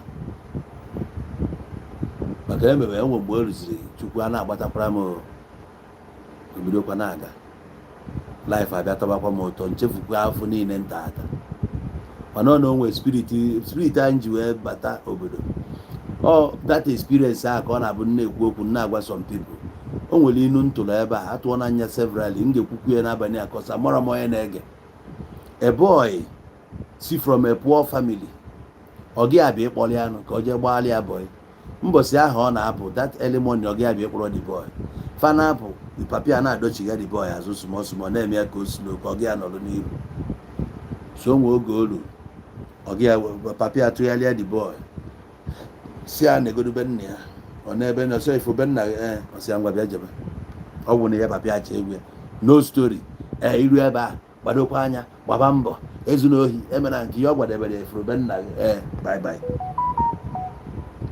spirit a ka m ji wepụ ihe ọ bụla nna eme uche m ụdị ya ihe ọ bụla nna eme uche m ụdị ya ọ da-abịa bụ na ọ da-abịa mana ifugokwa mmadụ ịkadosi anya ike n'ihe ọ bịa akado m anya n'ihe m bịa kọsa ama m na o nwere onye ga-enye m enweghị ọmụ dat uncle ga-abụ na o jide gị n'onu ịkpọ ọnya enweghị ọmụ dat aunty bụ na o ji gị n'onu ka ịkpọ ọnya I don't have it. Anyị eburukwe nwaanyị asa omenala mana oru ha na nke anyị etinye ego count me out.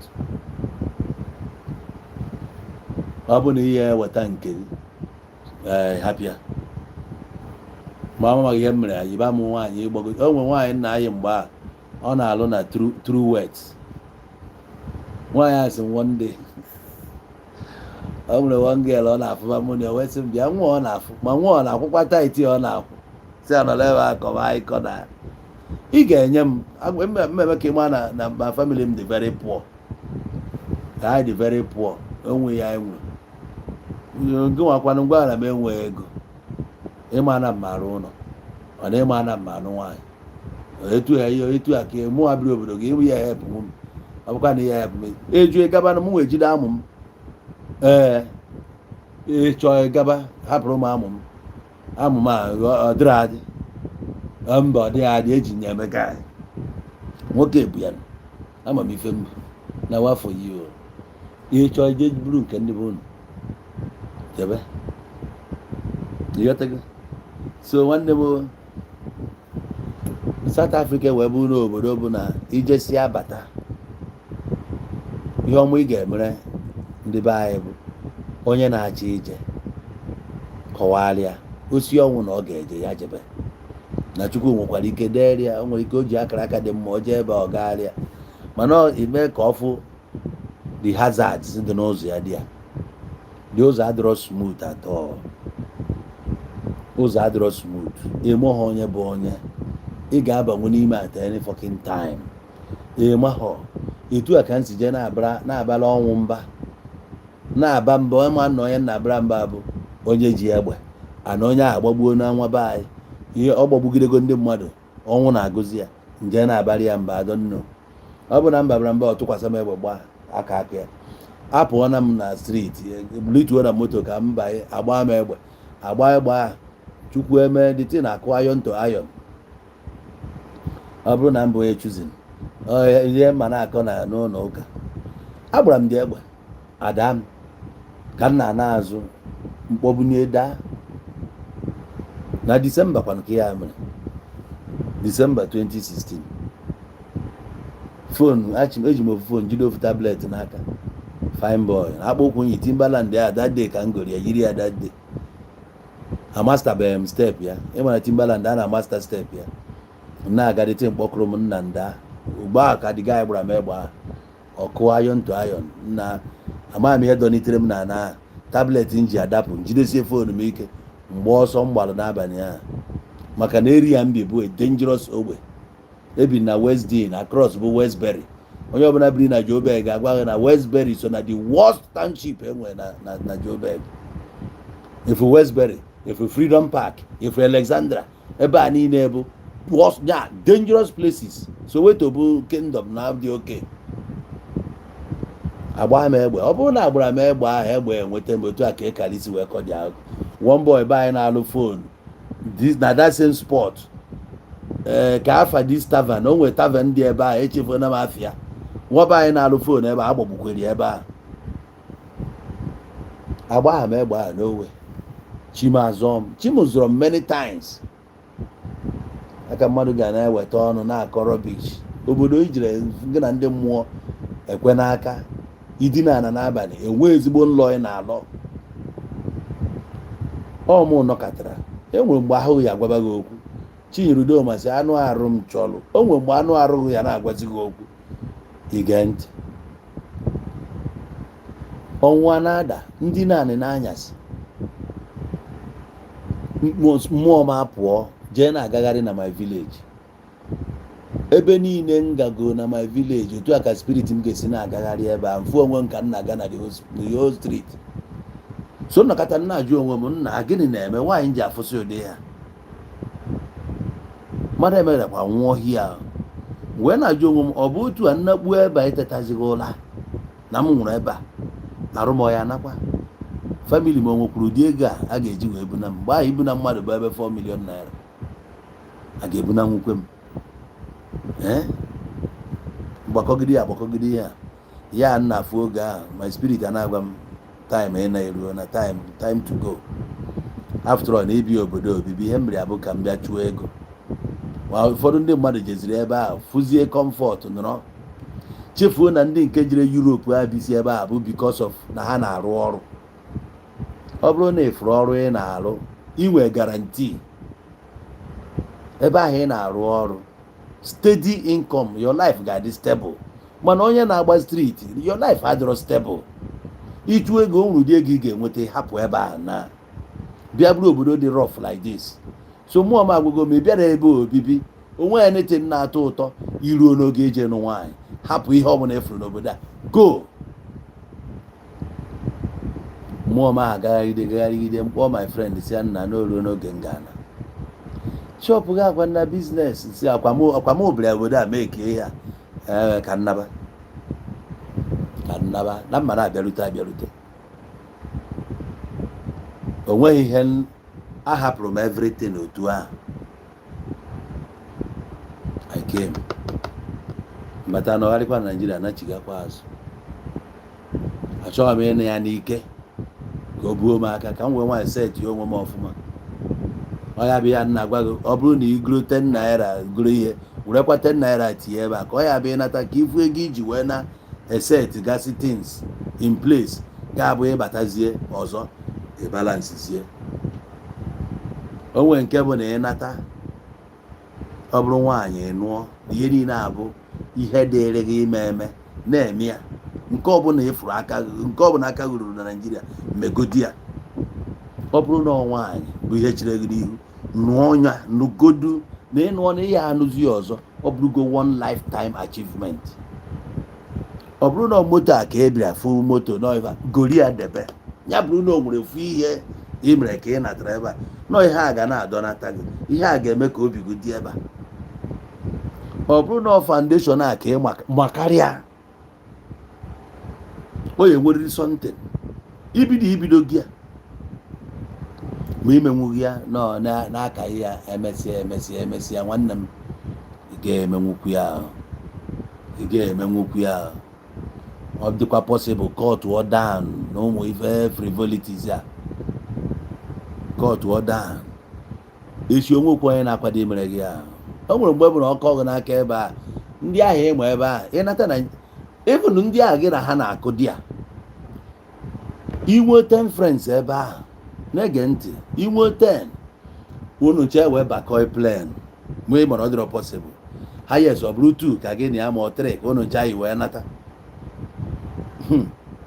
ebe ụtọ unu endịrị bụ na Murtala Muhammed ya ebe anwa ka ọ endịrị n'ime ịtọ ahụ unu dị ofu ka nwere ike nwanne ya nwaanyị nọ na Lagos. Ihe anyị na-ekwuzi nna ka ezi saịdị ị na-aga nke a na-eje Agọ nke a na-eje Lagos Island nke a na-eje Mafoluku iruo nke na nwanne gị anọrọ onye nke a ruo fesi ihe dịrị o nwere ike ọ lụpụta n'ụlọ na Lagos a na-ekwuzi ngwa ka anyị fụzie n'ala Igbo na ka ụbọchị ị na-agbada ka ụbọchị ị na-agbada ị nwere ike nke a ma gị na onye afụzi na-ege ọ na-ababe ha o nwere ike si ebe a ọzọ sị na ya relocate zikwe n'ọzụkwa Akwa Ibom ka obi gị nwazi na onwe gị ị na Enugu kemgbe ị ga-eji si Enugu wee chọrọ ya ị na-eje Akwa Ibom na ị na-eje n'ime gị n'ijiri Akwa Ibom bụ n'ọdịgo n'aka ikekwe ị na-agba GLK si ka ije gbaa ya treasure wit nka iburu ya naba Akwa Ibom ma ọ bụrụ na ị nwe ụdị moto ahụ iji ya eme ihe ọzọ na-eche nna ka ị fix nye onwe gị 3 years onwe bụ onye gị na ya fụrụ anya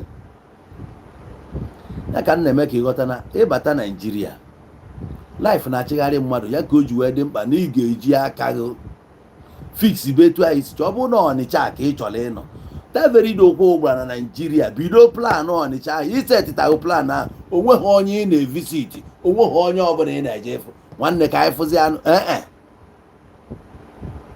ọ bụrụ nwaanyị ka ebe ịnụ na Naijiria ịbata ozu mbọsị ahụ ị natara zuzu ha n'ike that day the next day chọba nwaanyị ahụ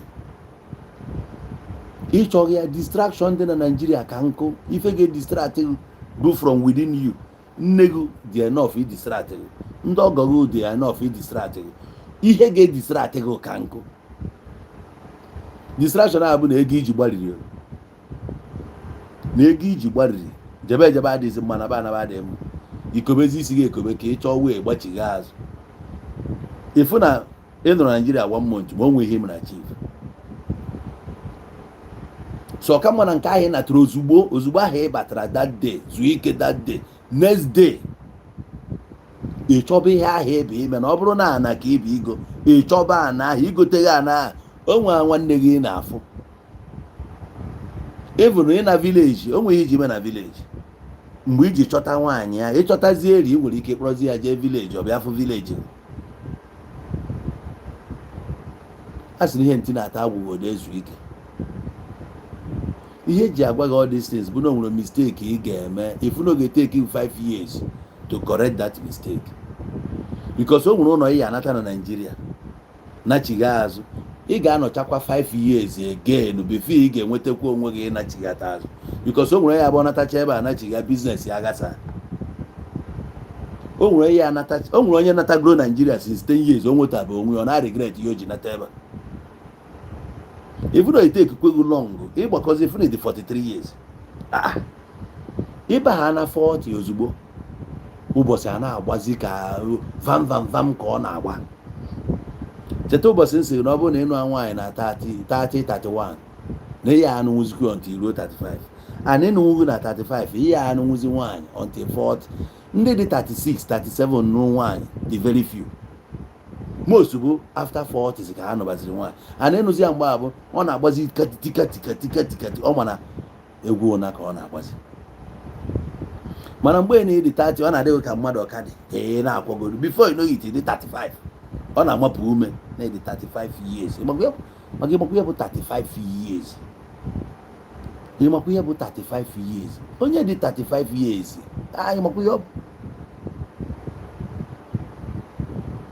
aka nji na-agwa gị kpefuru onwe nọ o nwekwa onye gị na ya na-eme competition ka ị na-enyere onye anya mba ihe ọbụla abịago na mmụọ etu ahụ na-ewere ya na maka chi ọbụla Naijiria dị mma nwanne igbe ameni years kwesịrị ịdị wee nụ nwaanyị ihe ga-adị wee nụ nwaanyị bụ 25 years ọ bụ na Naijiria na-enwere ọrụ ị na-arụ na-akwụ ya ụgwọ ị na-arụ nwunye gị a na-arụ ọsị ya bụrụ na 100,000 ka a na-akwụ nwunye 100,000 unu combine all resources na-ama na-eji onwe unu na-aga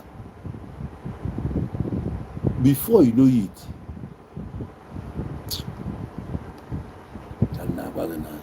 ịtagide afọ a by the time ị ga-eru 40 years ịtụgharịa nwanne ya afọ hey see how far I've come obi aṅụrị ejughị obi ngwa watch ịdị 25 years wee nụọ nwaanyị Chukwu wee gbatara gị ịmụọ nwa na 26 years ị mara mgbe ị na-adị 40 years na nwa gị ahụ adị na 15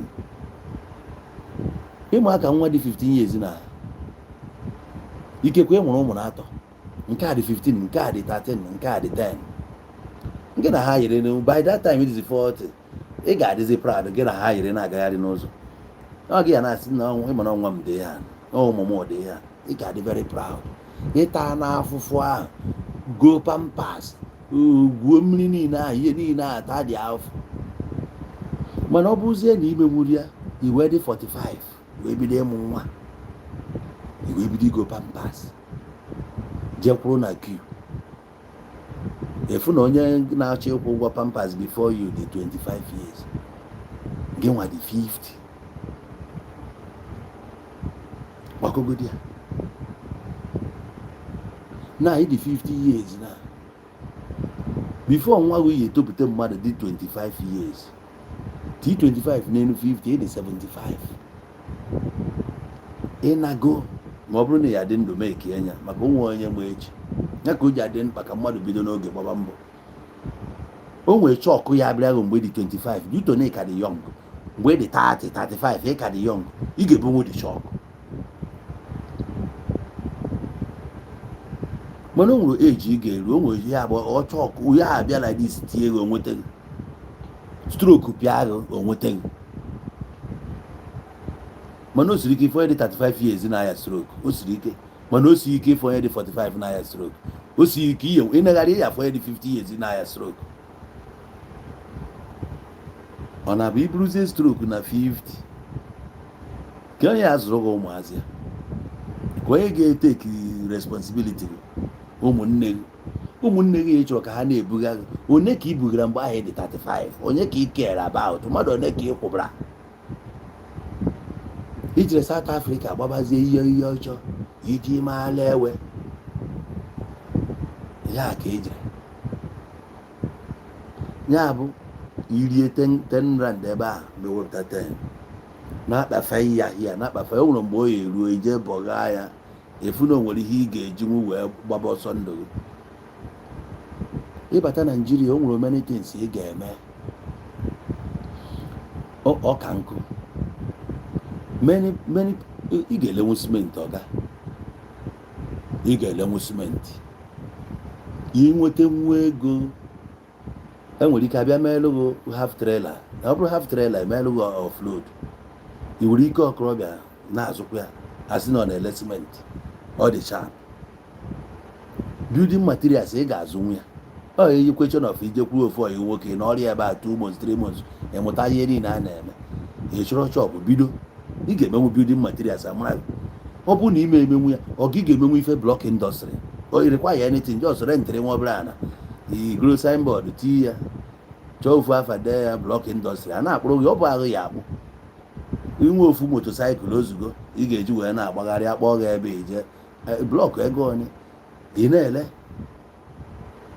ọ bụrụ na ị were ego igoro moto eji echu mmiri emena ifele ịchọkwa ibu ya draiva akpọ ọgụ na fonu ịgba draiva ya je deliver mgbe ị na-eme ya 5 years efu na 15 years i westri ebe na ọ bụrụ na ị gbadosiri anya ike chube mmiri ebe a maka o nwere ndị si na ha ya hapụ na ha na ebe a mebia ha nwechara moto ịtọ ịnọ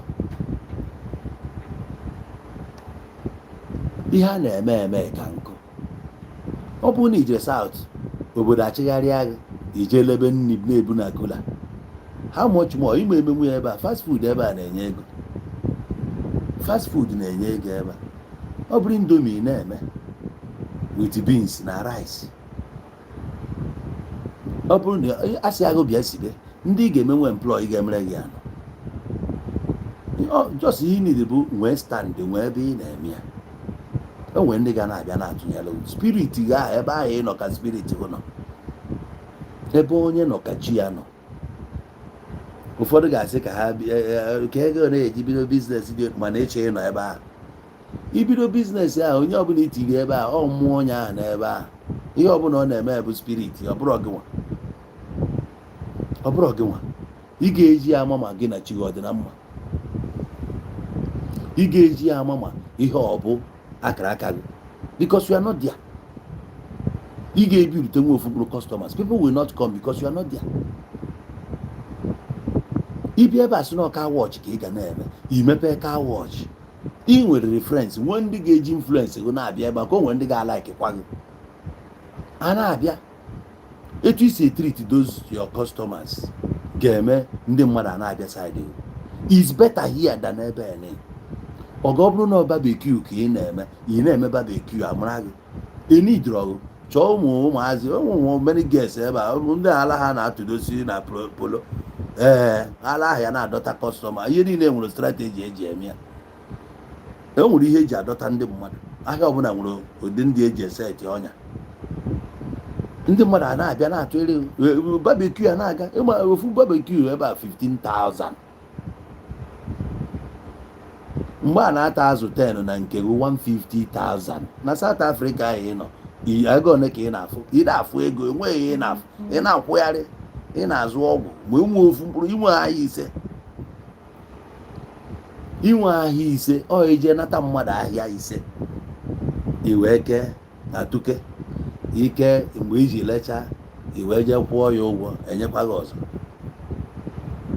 ka ihe bụziri na-azụ ọgwụ ị na-azụ ọgwụ mana after many years ị na-enwenwu ahịa 50 ma ahịa 20 ka ihe bụ na ị na-azụ ọgwụ ka ọ na ada na ị na-azụ ọgwụ chọọ ihe ị ga-eme onwe ihe then come nata asị agha obi a nọrọ n'ala Igbo na ifele nwere ike na-eme gị o Naijiria ebuka ebe sọrọ ọgụ banye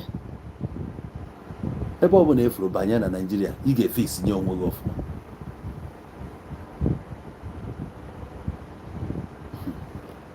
nna kakwa mma karịa na ị nwụrụ ebe ahụ ka mmadụ nne nọ na South Africa nwụọ ife ga-egbu ka nkụ ekwuo na nya many times ihe na-egbu mmadụ ka nkụ ebe a Naijiria a na-anwụkwa mana o siri ike ọ na-esi ike akwa ofu onye ka na-ayọ mbọsị a na-ayọ polisi agbagbuo ya ọ spark ya outrage everywhere ọga nationwide nke a gbagburu na South 3-4-5 days ago nụrụ ya eje na South Africa ekwute ya just a common thing na polisi gbagburu mmadụ is a common thing na Kempton Park ma na East Gate ahụ a na-agba steady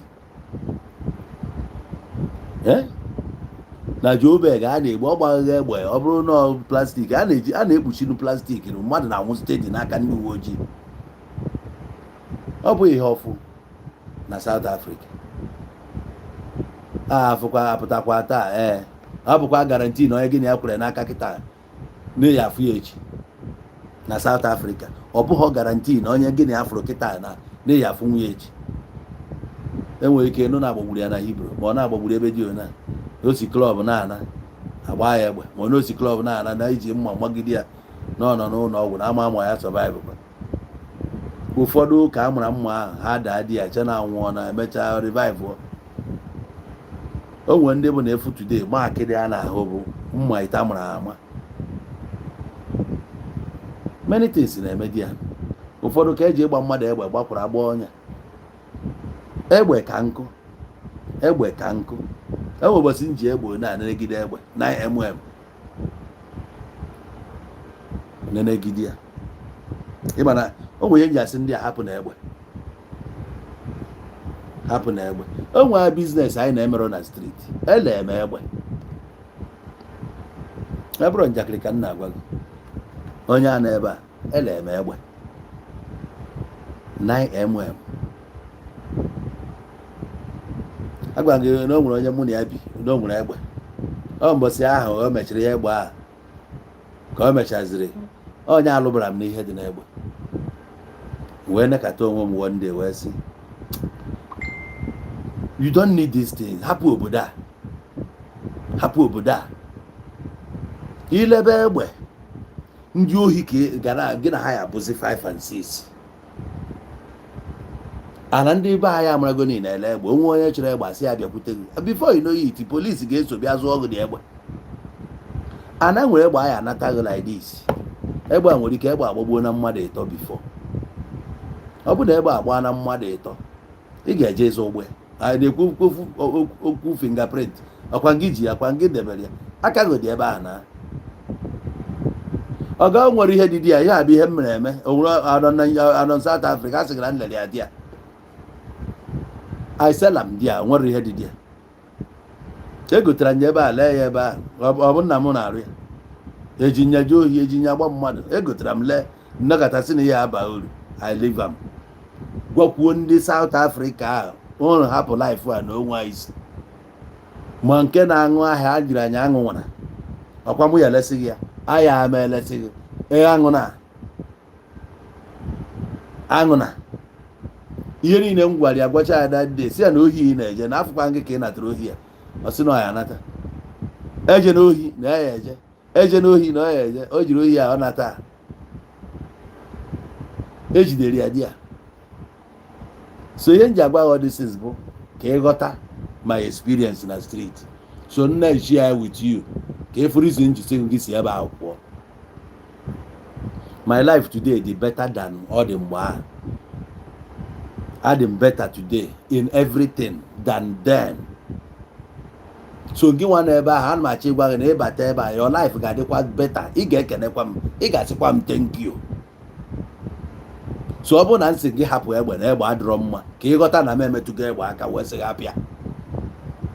Ihe m na-agwa gị bụ based on my own experience. Nsị gị hapụ nwaanyị na onwe uru dị na nwaanyị, ị mara na mụ na ụmụ nwaanyị achịgha na well ma ndị ukwu ahụ na ma ndị obere anyị am nwaanyị jọrọ njọ, so ofu ka jọrọ njọ nyere anyị ebe ahụ ka nke a chọkwuru iji ekerie m. So ngwa gị na uru adịghị na nwaanyị, mara na onye anụnwa eme n'ihe nwaanyị.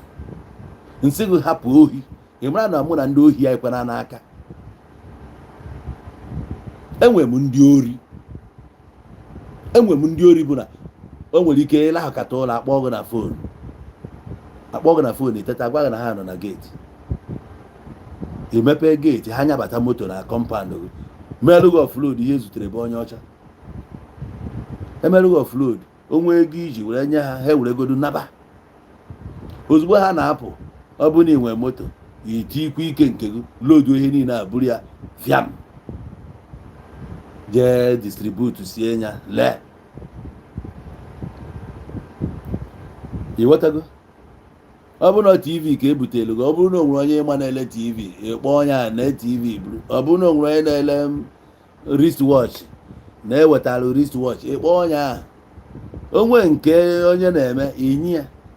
So now ka emesi ife niile ahụ gịnị mee fancha bụ experience ahụ mmejisi gị ọ ga-ahapụ ihe a.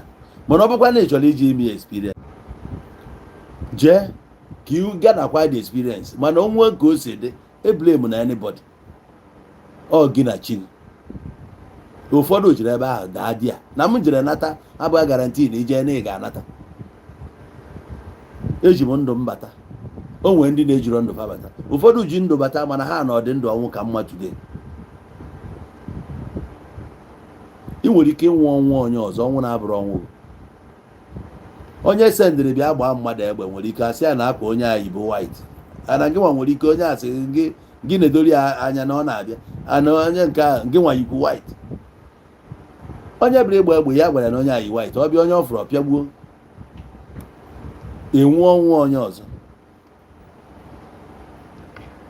Iwetago a na-asị onye anyị na-anọsị kịta, na-asị na ọkwalụ just like that yo. Mbụ onye anyị na-anọ kịta, onye a gị na-anọ kịta nke ya gaa na agbagbuo gị agbagbuo o jee nga highest ọ nọ 3 months ọpụtaba nge ya na onye na-ekpe their own justice system na nke ya bụrụ ofu. Ọjọọ nọrọ na dọk fesi emaji okpe ọnụ ya na ekpekwa ọnụ nke gị nwa gị nwanwugo ihe ọbụla o kwuru ka ya ewere nọọzịa. So highest ọ nọ n'ime 3 months erelizi ya ọpụtaba. The worst bụ na ndị na onye gbagburu gị sef ọ bụrụ onye bụ na ọ dịka mkpịsị toothpick ya agbaji makara nyanwazi na onwe ọ nọgide n'ilo ihe na-agụkwu ya bụ ka ọ kọmiti crime ka ọ jee nga maka ọ ka ha si eme. O nwere mgbe onye a ga-anọkọta n'ilo agụụ mekata ihe n'ilo, ọ chọba onye ọ ga-agbagbu, ọ chọọ ife ọ ga-eme ka a tụọ ya nga ka ọ ya bụ jee nga ka ọ fụgodu nri na-eri. Ya bụ nke jecha nga ahụ pụta efi ọchị ahụ maa mma dịka mmadụ.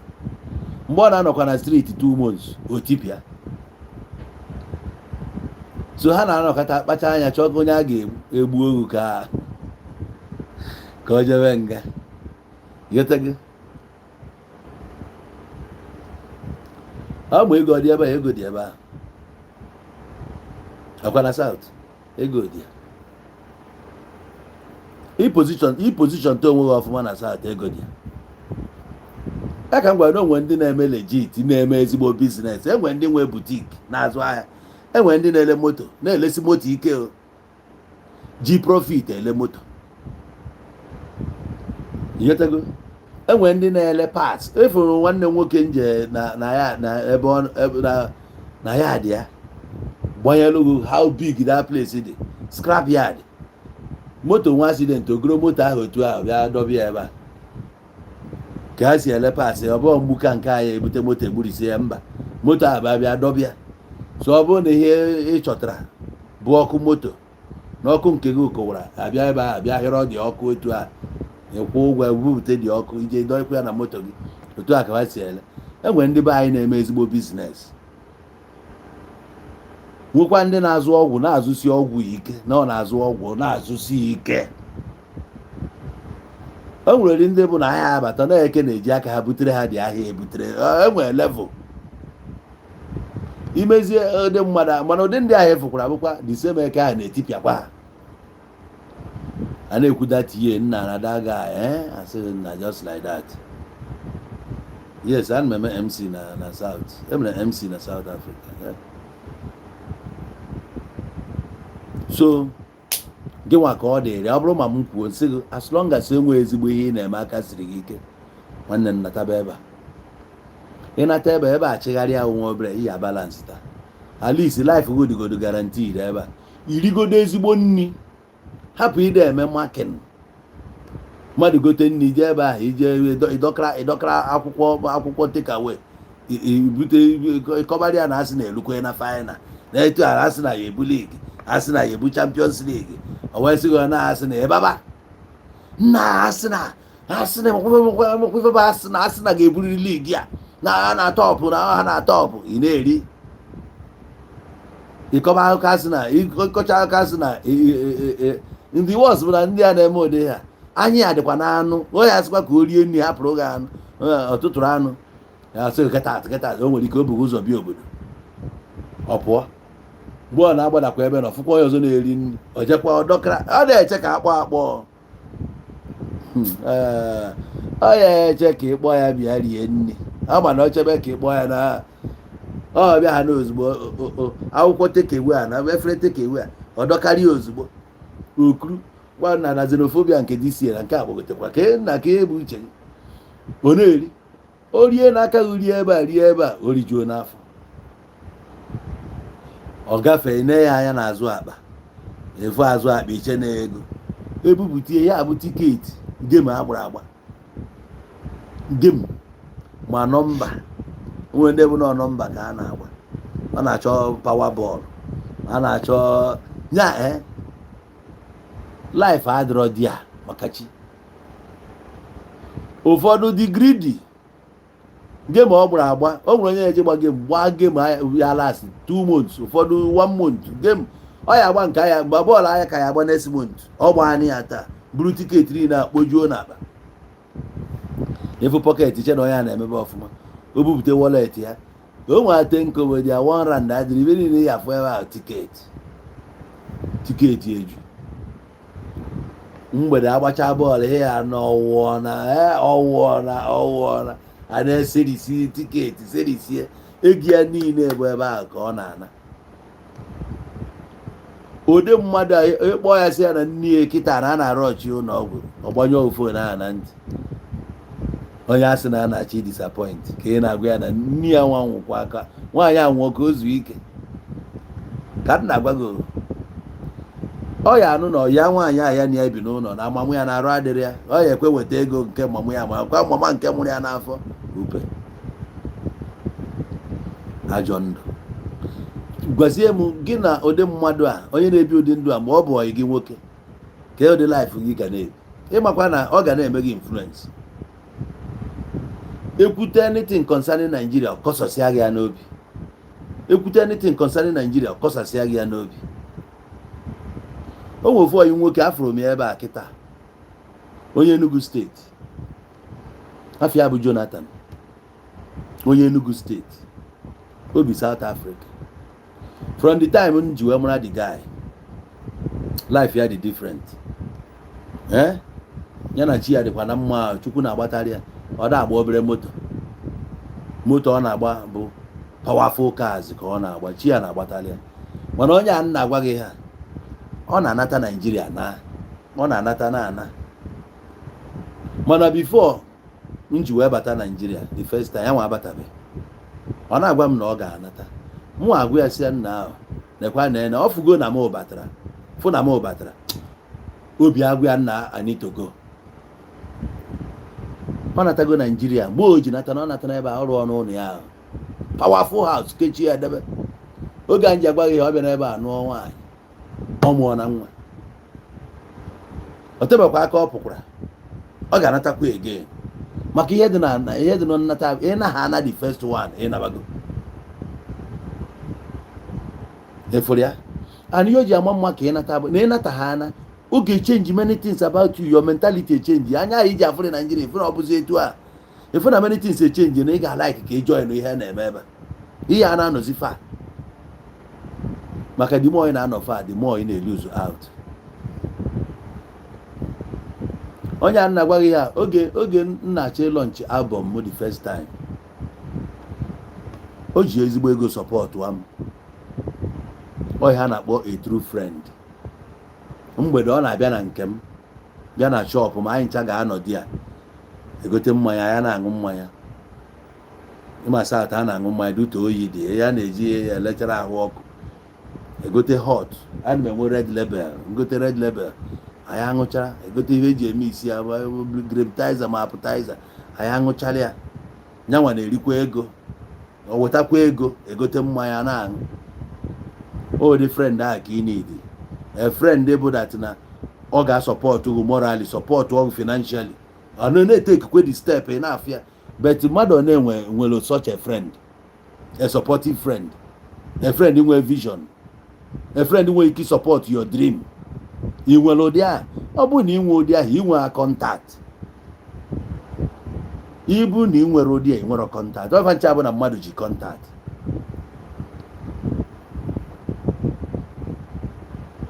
Yes, ọ bụrụ na otu ihe na-ekwu na ndị a na-asị anyị naba, nwanne, ọ bụrụ na asị gị na otu ihe a bụ problem, ya bụrụ opportunity iji wee bata. E nwere ike chi ga decide go wee tinye this problem, na-etinye problem a ka ụnụ nasta ịnata ebe for opportunity, onwe ego iji n'aka kịta iwere ya bata ebe ọ bụla ifix nyere ọ ga-abalụ problem a na ya bụ na problem to you, ya bụrụ a boost na time a na-eme gị ọ bụrụgo the appointed time, not something ga-eme ka ị move from there. Ewepụ this thing you cannot move, ị ga-anọkwa ebe a, ị na-elivekwe the same way isi elive since. Every year the same story, every year the same story. O nwere ihe ọfụ na-eme na ndụ. Ihe m ji ekwu ya bụ that na ọ bụrụ na ị nọ kịta check ya since last 4 years ị nọ na South Africa, since last 4 years o nweba anything bụ ihe ọfụ mere na ndụ. Ka esi nọ nna na last year na-apụta last year na etu ego si gbaa gị n'aka na ị ga-agbabeghị n'aka like that before. Ọ bụrụ na ọ the same thing, ajụjụ ị ga-ajụ onwe gị bụ enwere olileanya na ihe ka ya change. Ị na-adị younger ka abịa sị na ị ga-add more effort, otu a na-agbaje na result asị gị na ọ dị very good, gị add more effort. Ị na-adị younger ka ị na-adị older? Ebe ka esi enweta nwuzi more strength ị ga-eji wee puchuo harder than ị puchuru in the last 4 years? Ka ọ na-ema na every year life ọ bụla ibili this year ịpụta next year n'ọkwa the same life a ka ị ga na-ebi. Every year ị na-add na-adịkakwụzi njọ. Ibido ha na-epụta na ụtụtụ like Nigeria, ịbata Nigeria wee join ndị a na-eyi white and white senator, nke ga-aga na ya bụ akwa ndị feel na ha arrive go white and white, ibe ha na white and white, akwa ndị believe na ha arrive go. O nwere mgbe bụ na o nwere akpa ha na-ekoghị na mkpa abụ iko ibe ha na akpa ha nke ga-aga na ịghọtago. So ihe ọbụla a na-eme ebe ịbata inene onwe gị ebe ka ị fọlụ into South Africa ahụ ị nọ na o nwere kọntaktị ị ka ya enweta nwa echi ga-echenji your situation, maka na ụfọdụ egbuo na the whole kọntaktị fa nwe enwe nya mere na ha eji ego taa. ndị niile trọst rogo nye gị ahịa, irere ahịa ahụ rie ego inye ha the money. ndị niile iri ego onye iri ego ka ezi kọntaktị ọzọ ị na-eche ga-enye gị nke ị ga-eji ya bụ ọgaranya, ka ọ na ịgba na ebe ọbụla anọkwa na a na-akpakwa nkata ekwute okwu gị ebe ahụ. ụfọdụ bụ na ihe ha nọ bụ ka a mara onye na-eme mmemme. nna anyị na-ejekwa na nke Antoni kemgbe Satọde, Antoni kpọkwa oku n'ọsọ ya ọbụla bịa na biya on Satọde. nwekwa mbọsị Satọde anyị je onye a bụzi mbọsị Satọde ya nwere na-echetara ndị mmadụ nna anyị je ihe ọ na-eche ebe onye ga-ebupụta moto ka ọ machie n'ihu moto, ebupụta asị onye ochie ọ jee mabaga n'ihu moto, eburu ya jee di ya akpọ nkwụ, ọṅụọ nkwụ, aṅụsịa nkwa, ebisa ihe oji anarute biya bụ after 10 abalị 11 before na ruo jee kurokwa ofu nwa Soweto wee naba abalị agba aka. echerekwa next week onye ọzọ ya akpọ oku, ihe ọ ya na-ejerebe ebe akpọrọ oku, ị na-enezi ya anya azụ onye n'ogoro 18 years n'obodo ka ọ kpọọ oku one day ka onye ọbụla bịa na bịa upe a na-akpọ gị oku na ya nwa afụ n'ego o jiri nri, ọfụ n'ego o jiri nri ebe ọbụla eweta na pikchọ ebe ejere mmemme efu ya ebe o bu mmanya n'aka, ịmara kọpụ take away ewere ya agbagharị ya mmanya, maka na ịma obodo na ihe ebu bọtụl n'aka so agba ya na kọpụ take away oburu ya abịa ndị mmadụ ka ọ ya na-eje na-aṅụ. ma onwe mgbe ọ ya nakọta kpọọ oku si bịa uje nnọọ jee goo chikin ma goo tọki, sie rice si ndị mmadụ bịa. mgbe m nọ na Joburg ana m akpọ stedi a na-abịa be m eri ọ bụrụ ile ana m akpọ oku si bịa rie na be m, o nwere uru ọ bara ka eripụrụ. mana webe anyị nọ onwe ihe ị na-eme nwanne m, enwe aka ịkpọ oku and situation go the worst. na ị na-anya ịgbakọ age gị, ihe m ji eme emphasize na age bụ ka ị na-eme mara ma ị ka nwere hope. n'enu 2026 anyị bara nya ọkwa mee ka anyị nọ ya 5th month mee sepụ isi kịta na aha agba na ọkara, which means na aha agwụna ịdị ready nnata, ịgba na tiketi, ị nwere akwụkwọ, iji ego, ka ihe bụ plan gị na enwere plan ị nwere this year, plan gị for this year onwego nke ị mere, plan niile isetiri this year onwego nke ị mere. mgbe ya bụrụgodu ọ na-aka ị metara ya ị kwuru na this year n'ihi ego moto onwere na nke kwere ụgwọ ya ekwe bụ ụgwọ na mee ikwuru this year n'ihi anata Nigeria ibuku na tiketi ikwuru this year n'ihi arụ ụlọ ịkpụọ na one block, ịkpụọ na one bag of cement. kedu nke iti igoro aka already? ọ bụ na onweba nke itiri aka ọ gaje ezu ike na edeba serious. etu aka esi nọgidekwa 2026 agwụ emezie kịta ị na-aba na Biafra bụ the answer, Biafra or nothing. ihe a bụ ndị efuru na-eti mkpu Biafra. Analyze ya their life, etu aka life ha dị. maka chika nna agwa gị not to mock anybody. onye ọbụla efuru na-eti mkpu Biafra nene ya etu aka life ha dị. I believe no Biafra carry change their life.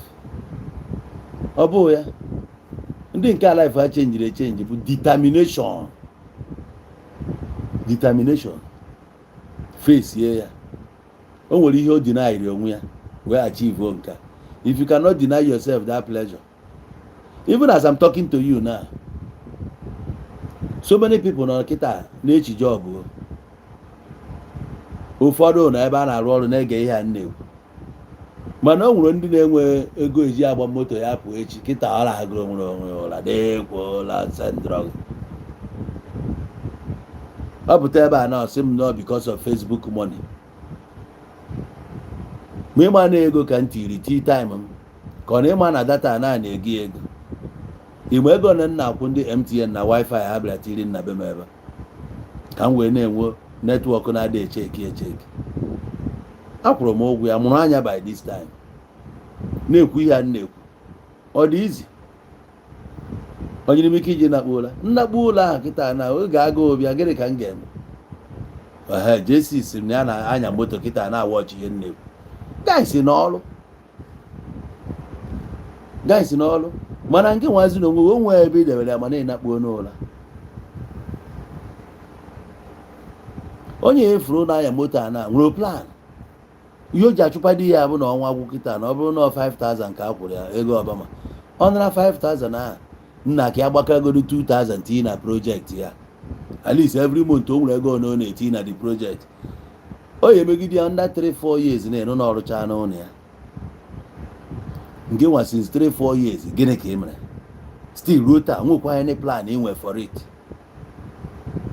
ara Chinefo ị na-agbada Chinefo ejiga na-akpọgo ị na-agbada o nwere ihe ịma na-emenwuzi o nwere biznes ịma na-emenwu o nwere biznes require strength you no go fit do am ọ bụrụ na nke a ga o nwere biznes a na-eme n'ime ọhịa ihe a abanwu di o nwere ndị bụ nọ na bọda ka ha na-achụta ihe ha na-eri ị ga-amụnwu anyasị cross ndị mmadụ na bọda ị ga-emenwu ya ọ bụrụ na ahịa ka ị na-ebu across bọda ọ bụrụ na o nwere ihe a na-ebu across bọda ịdị redi ịmụ anya ha o nwere mgbe a na-amonitọ ka ndị kọstọm pụọ ka onye ọbụla aba ụzọ aflagwokwa ndị mmadụ na-agba ya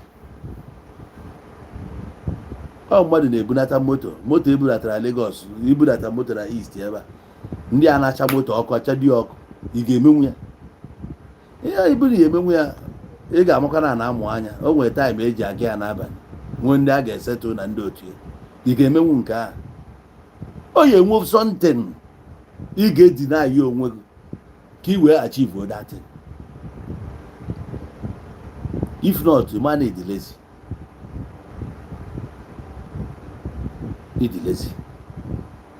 and lazy man has no food for a lazy man food a na-ekwu abụghị nne na-eri o nwere ihe a na-akpọ that food ị chọrọ ihe dị mma ka ọ bịa iji ego you no go fit ị chọrọ nwaanyị mara mma prapra ego ga-adị nwaanyị ahụ wee bịa ị chọrọ ka ibiri na mansion ị ga-edina ya onwe ego ya dị wee nwee mansion ị chọrọ ka ị na-agba latest car ị ga-deprive onwe humanities jide ego wee mee ya so onwe nke na-abịa easily iji occasion kịta abansụ ọ ga-esi na akparịrị gị akparị anya ma ọ kachara acha a ga-abansụkwa gị ịbatakwa Naijiria na enwere ndị bouncers na onye furu ọkpụ obi ya n'ọnụ ndị nke a nwere ihe deprive onwe ha na-eje na-ebu weight ya ka o wee nwee ike achieve ihe ọ chọrọ you must deprive yourself of something ka ị wee nweta something ịghọtago yes so nke nwa bụ onye nọ South nwanne m bataba ma ọ bụ na o nwere ezigbo ihe ị na-eme nwanne m kwechiri di ya ọ gbacha oya ozocha ọya agbacha jos ihe ma bụ nga ịkpachie onye na-eme ihe ọma ndị nọ n'ogbe makwa ọ na-eme ihe ọma they go like you a ga-like gị mgbe m na-achị na sef landlady m sef ọ bịara akwa 2023 oge nnata ọ na-asị ma ọ na-achịghatago si na mba na m anọzi na line a kịta the thing with the woman a na-akpọ nwaanyị a mama Onowu ka a na-akpọ ya mama Caesar nwaanyị Limpopo from Guyana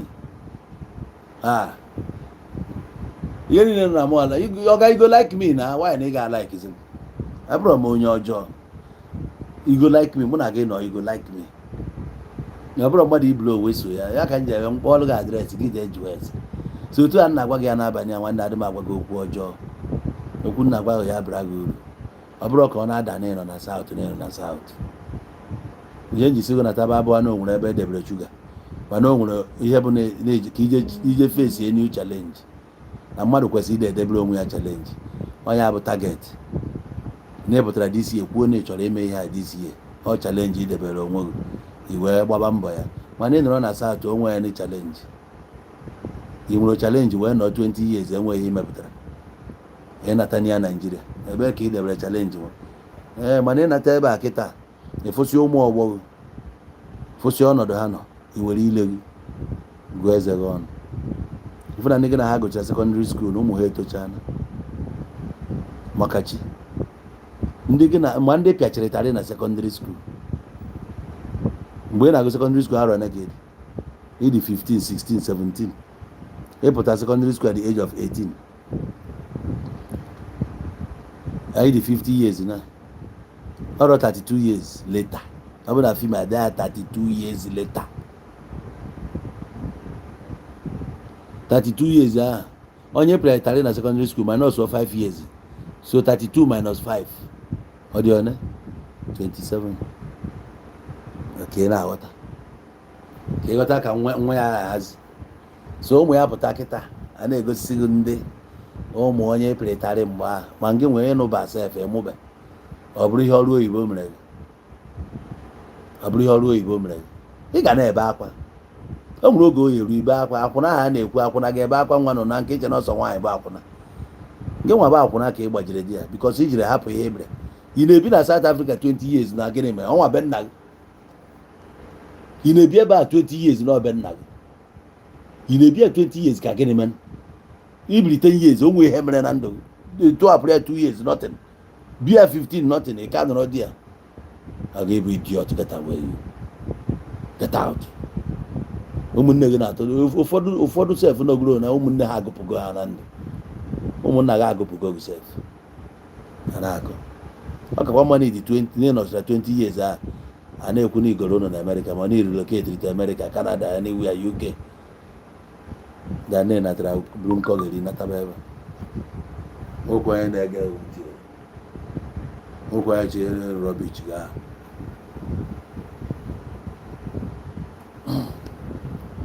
ikwu ịghọta ebe nna eje na enwe ya nche ịgwa gị mana ocheta oge a nwe accident enwere ejichi nye ya nye gị idea nye gị example ka icheta oge a nwe accident eme anya na m nwere accident a gbajie spinal cord na mmadụ aganwuzi ije na nna ofu ebe ọga ị na-agwa nnabanye na ụmụ m ya na-eri nri ị na-agwa nnabanye na ịka ya na-afụ m n'iru akwụkwọ mgbe na-ekekwa echefuola m na ihe a na-afụzi m na agụ ewe set ya ngwa jụọ m onye ga-azụrụ m ụmụ nwa who will take care of them. ihe nji were ya na-enye gị example bụ that na enwere the only thing dị certain in life bụ uncertainty. Ife anyị na-adịrọ sure ya ịdịrọ sure of tomorrow. Tomorrow bụ a mystery. So today ị nọ na ị ga na-emeke serious plan maka ịmụ ihe ga-eme gị na South ahụ echi.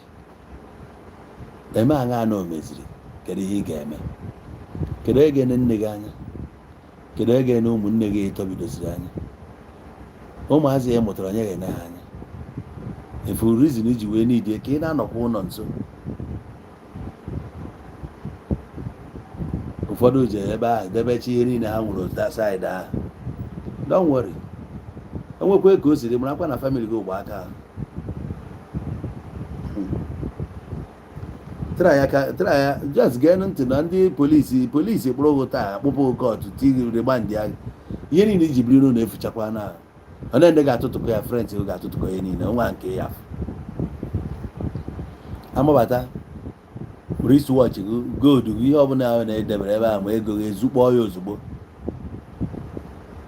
ka icheke ya ka ọ ya dị n'ịnọ ebe ahụ nwa accident nwụọ ebe ahụ akụnụba gị niile ebe ahụ ka ebe ahụ just like that. Nwanne m ijekwara ebe a bụ nkụ ka eji ịkpa gee ntị ọfụma. Ihe ijiri ebe a mmiri ka ịchụjire ichuzie mmiri jee tọ na mmiri na-egwusọ mmiri anwụ chachakwa anwụ anakpuo ichebirikwa echi mba ikutekwana ịbịa gbanye na tankị ebe a ikute ịbịa gbanye oge anyị na-eje nkụ bụ a na-akpa nkụ a na-achịkọ ịmaka esi akpa nkụ ije ebe a akpata nkụ ibupụta o nwere ebe ihe eje debe ya n'akụkụ ụzọ were ihe tụkwasị ya onye ọbụla ahụ bụ ama na nke a bụ nke gị ịgbakwa n'ime ịkpatakwa mụọ echịkọkwa ya o nwekwara ebe ihe ejekwa idebekwa ya n'akụkụ ụzọ so o nwere ike ata point fụ na ịkpa na almost 7 places ruo na nchịkọ bụ iburuzie nke a ibupụta ebe na ịdọbara nke na ịtụkwasị ya ijekwa bute na mgbada ị na-ebugote o nwere mgbe o eruzie ị mara na nkụ niile ezuo n'ebe a i wee kee ya ike ya ndị gị na ha yikwa ekekwa nke ha ọ bụrụzie ụna onye abụ a na-egbu a na-achịkọ a na-achịkọ egbutucha nkụ ị na-achịkọ ọ bụ mgbutu otu e jiri abụ agha ị nwere kastan ị nwere one ka ị nwere ebe one ka ị nwere ka ọ ya bụ onwe ka o si dị enwe nke eji aka ọ bara ezinụlọ gị na onye jere mba jeelụ ndị nọ n'ụlọ n'ụlọ onye jere mba ihe abụ inu ndị Igbo to I hope no ring bell na ntị change your mentality change your thinking okwu ihe nụrụ n'abalị a ka ọ bụrụ something nwere ike motivate gị ka ị change everything about yourself. Nobody can do it but you. Onye ọbụla ga-enyere gị aka ga-ebu ụzọ fụgodu ihe ị mere before na-enyere gị aka. Ọ bụ ịdị naanị na-asị nyere m aka ịchọ mbilite na ị na-ebilite nke wee na-eweta aka. Ọ bụ ịdị na apịtịkwara gị ịdị n'ezie na-achị ọchị na-achọ ịga bụ ikunite gị idebara ji ị ga-anọ n'ime apịtị ahụ. So ọ bụ na ịdị serious really gbakọ age gị gbakọ many years ị nọgoro nene akaụntụ gị ma ego adịghị ya ọ ga-anataba ịnata forget ifele ife nchọ ịgwakwa nwekwa ndị niile anyị na-eche na ha ga-achị gị ọchị upe ụfọdụ amazụ na ka dị ndụ sef ndị anyị chere ha ga-achị gị ọchị ụfọdụ amazụ na-ede ndụ onye a ga-achịnụ gị ọchị iche na laịfụ nke ya atọka bata ka ịfụ na ụwa na-achịgharị ya na ụwa na-agba onye ọbụla mmiri ọ ka ị nọrọ ụlọ nso ka ịfụkwa chalenji dị ebe a ka ị nwee motivation ịchọkwa ịgbafuori ma ha ụdị anyị nọ ebe ọbụla ị na-eje ị ga-eji face new challenge ebe a ya ka njisi gị pụọ ebe ahụ ị nọ pụọ ka ị wee nwee ike face new challenge ịpụghị ebe ahụ ị ga-adị comfortable nọrọ after all ịmago ka isi enweta ego nri o wee bụrụ na everyday pụtara rie nri ya give us this our daily bread ejiro daily bread abụọ ọgaranya.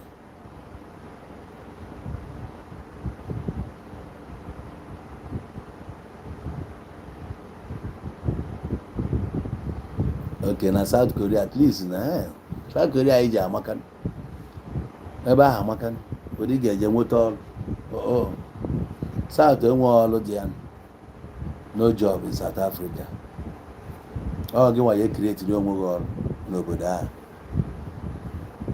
Holland ma mma jebe Holland ana nsọ jee nọ Europe iru ebe ahụ rụba ọrụ. South Africa abụrụ Europe ọrụ adịrị ya bụrụ nke a na-eme xenophobia onye ọbụla bugharịa onwe ọrụ dị ebe ahụ ọnwụ ka nkụ ebe ahụ ihe ike dị ebe ahụ ihe ike na-eme ndị mmadụ. Ndị be anyị na-ete ikuku advantage of you.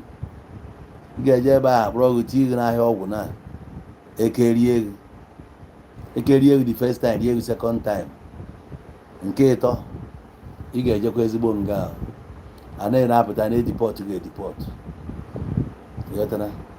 Sọm ndị ọga ahụ bụ na ha mana ụfọdụ ndị be anyị nọkwa nga ahụ mana ha nọ n'ilo a na-akpọ ya outside sentence.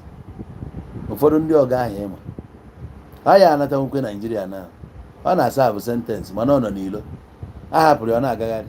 Mbọsị ọbụla a ga-anọkọta wee nweta ya ọgwụ n'aka mbọsị ọbụla ọ ya kọmitikwa ihe ga-ebute ya na steshọn again ọ bụrụkwa na crime ọ kọmitiri mbụ wee mazie ya ezigbote nga nke ọ ya abazi n'ime. So ụdị mmadụ ahụ ya emezi ebu nke nwa abịrị abịa eburu mule ya ewe jezie na-azụrụ ya ọgwụ enwere agụkwa na eke ya erighị one day eke rie ego si n'azụ bịa gbaa agha orikwa ego second time o si n'azụ esikwe n'azụ bịa gbaa agha South ebiala onwe gị mbọsị a ga-edipọt agụ nobody send you nakwa efuru ya mbọsị ị ga-eje nga ijeela onwe gị nga ọ bụrụ ka isi jee nga na ihe enwe nwanne m ya gbaa n'ụzọ erika if you no go you no go know.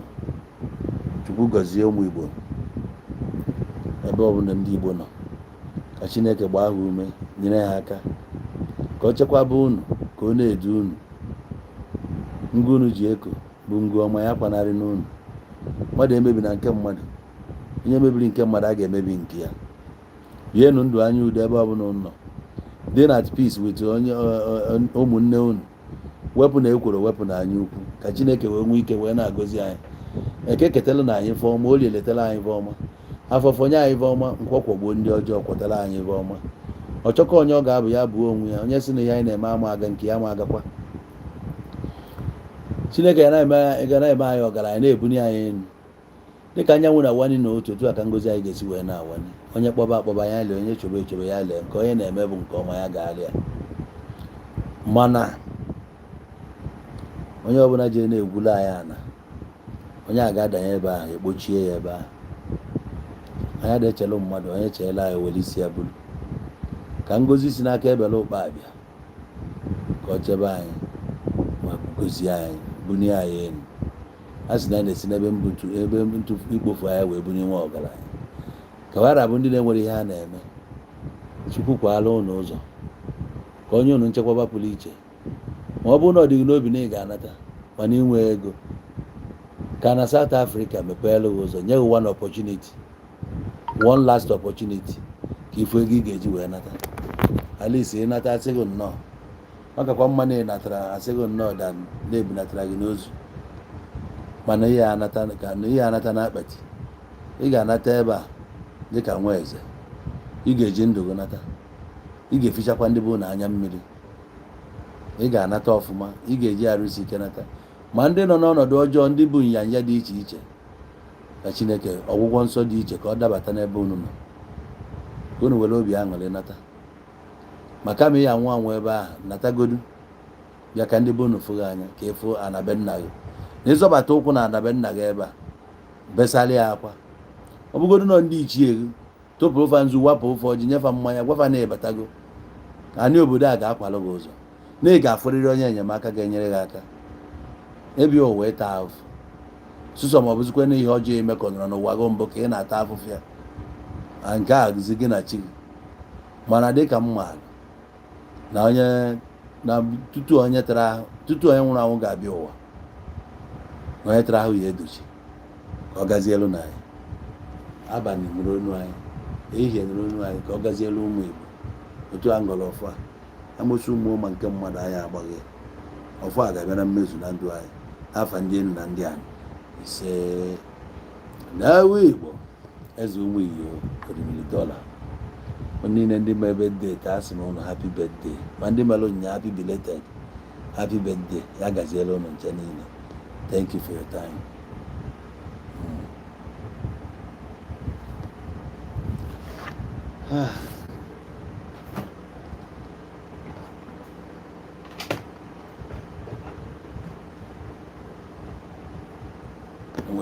Onye ego na-abịa n'aka ya tụrụ ya na-ewenata ego ibido ha na-ewenata ego ọmara abaghị ahụ ibidokwara na-ewenataba ego ọmara abaghị ahụ the motivation ga-adị dị ya ma ihe na-ada emebu mbụ mebịa ihe na-ada emebu bido ya ya ka njibupụta dayari m gosi gị sọntịrị nwekwa nke agụrụ agụ zuru ezu ibido ya ibido gị ya ị na-ayọ Chukwu ka ọ na-enyere gị aka ka ọ gbaa gị ume chọkwa ezigbo frens wuo onwe gị okirikiri enwekwa ndị ọjọọ ndị ala ị ga-edebe okirikiri ha ya achọ ka ị dị ka ha nwa onye na-ada eme ọfụma ya achọ ka eke ya mebe ọfụma ya achọ ka ọ dọtuo gị na-enekwa ndị gị na ha nọ na ndị ya delete nọmba blọkụ ha blọkụ ndị ya esi ebe ha nọ gbapụ agbapụ ka hapụ ịdochi ya azụ. Thank you.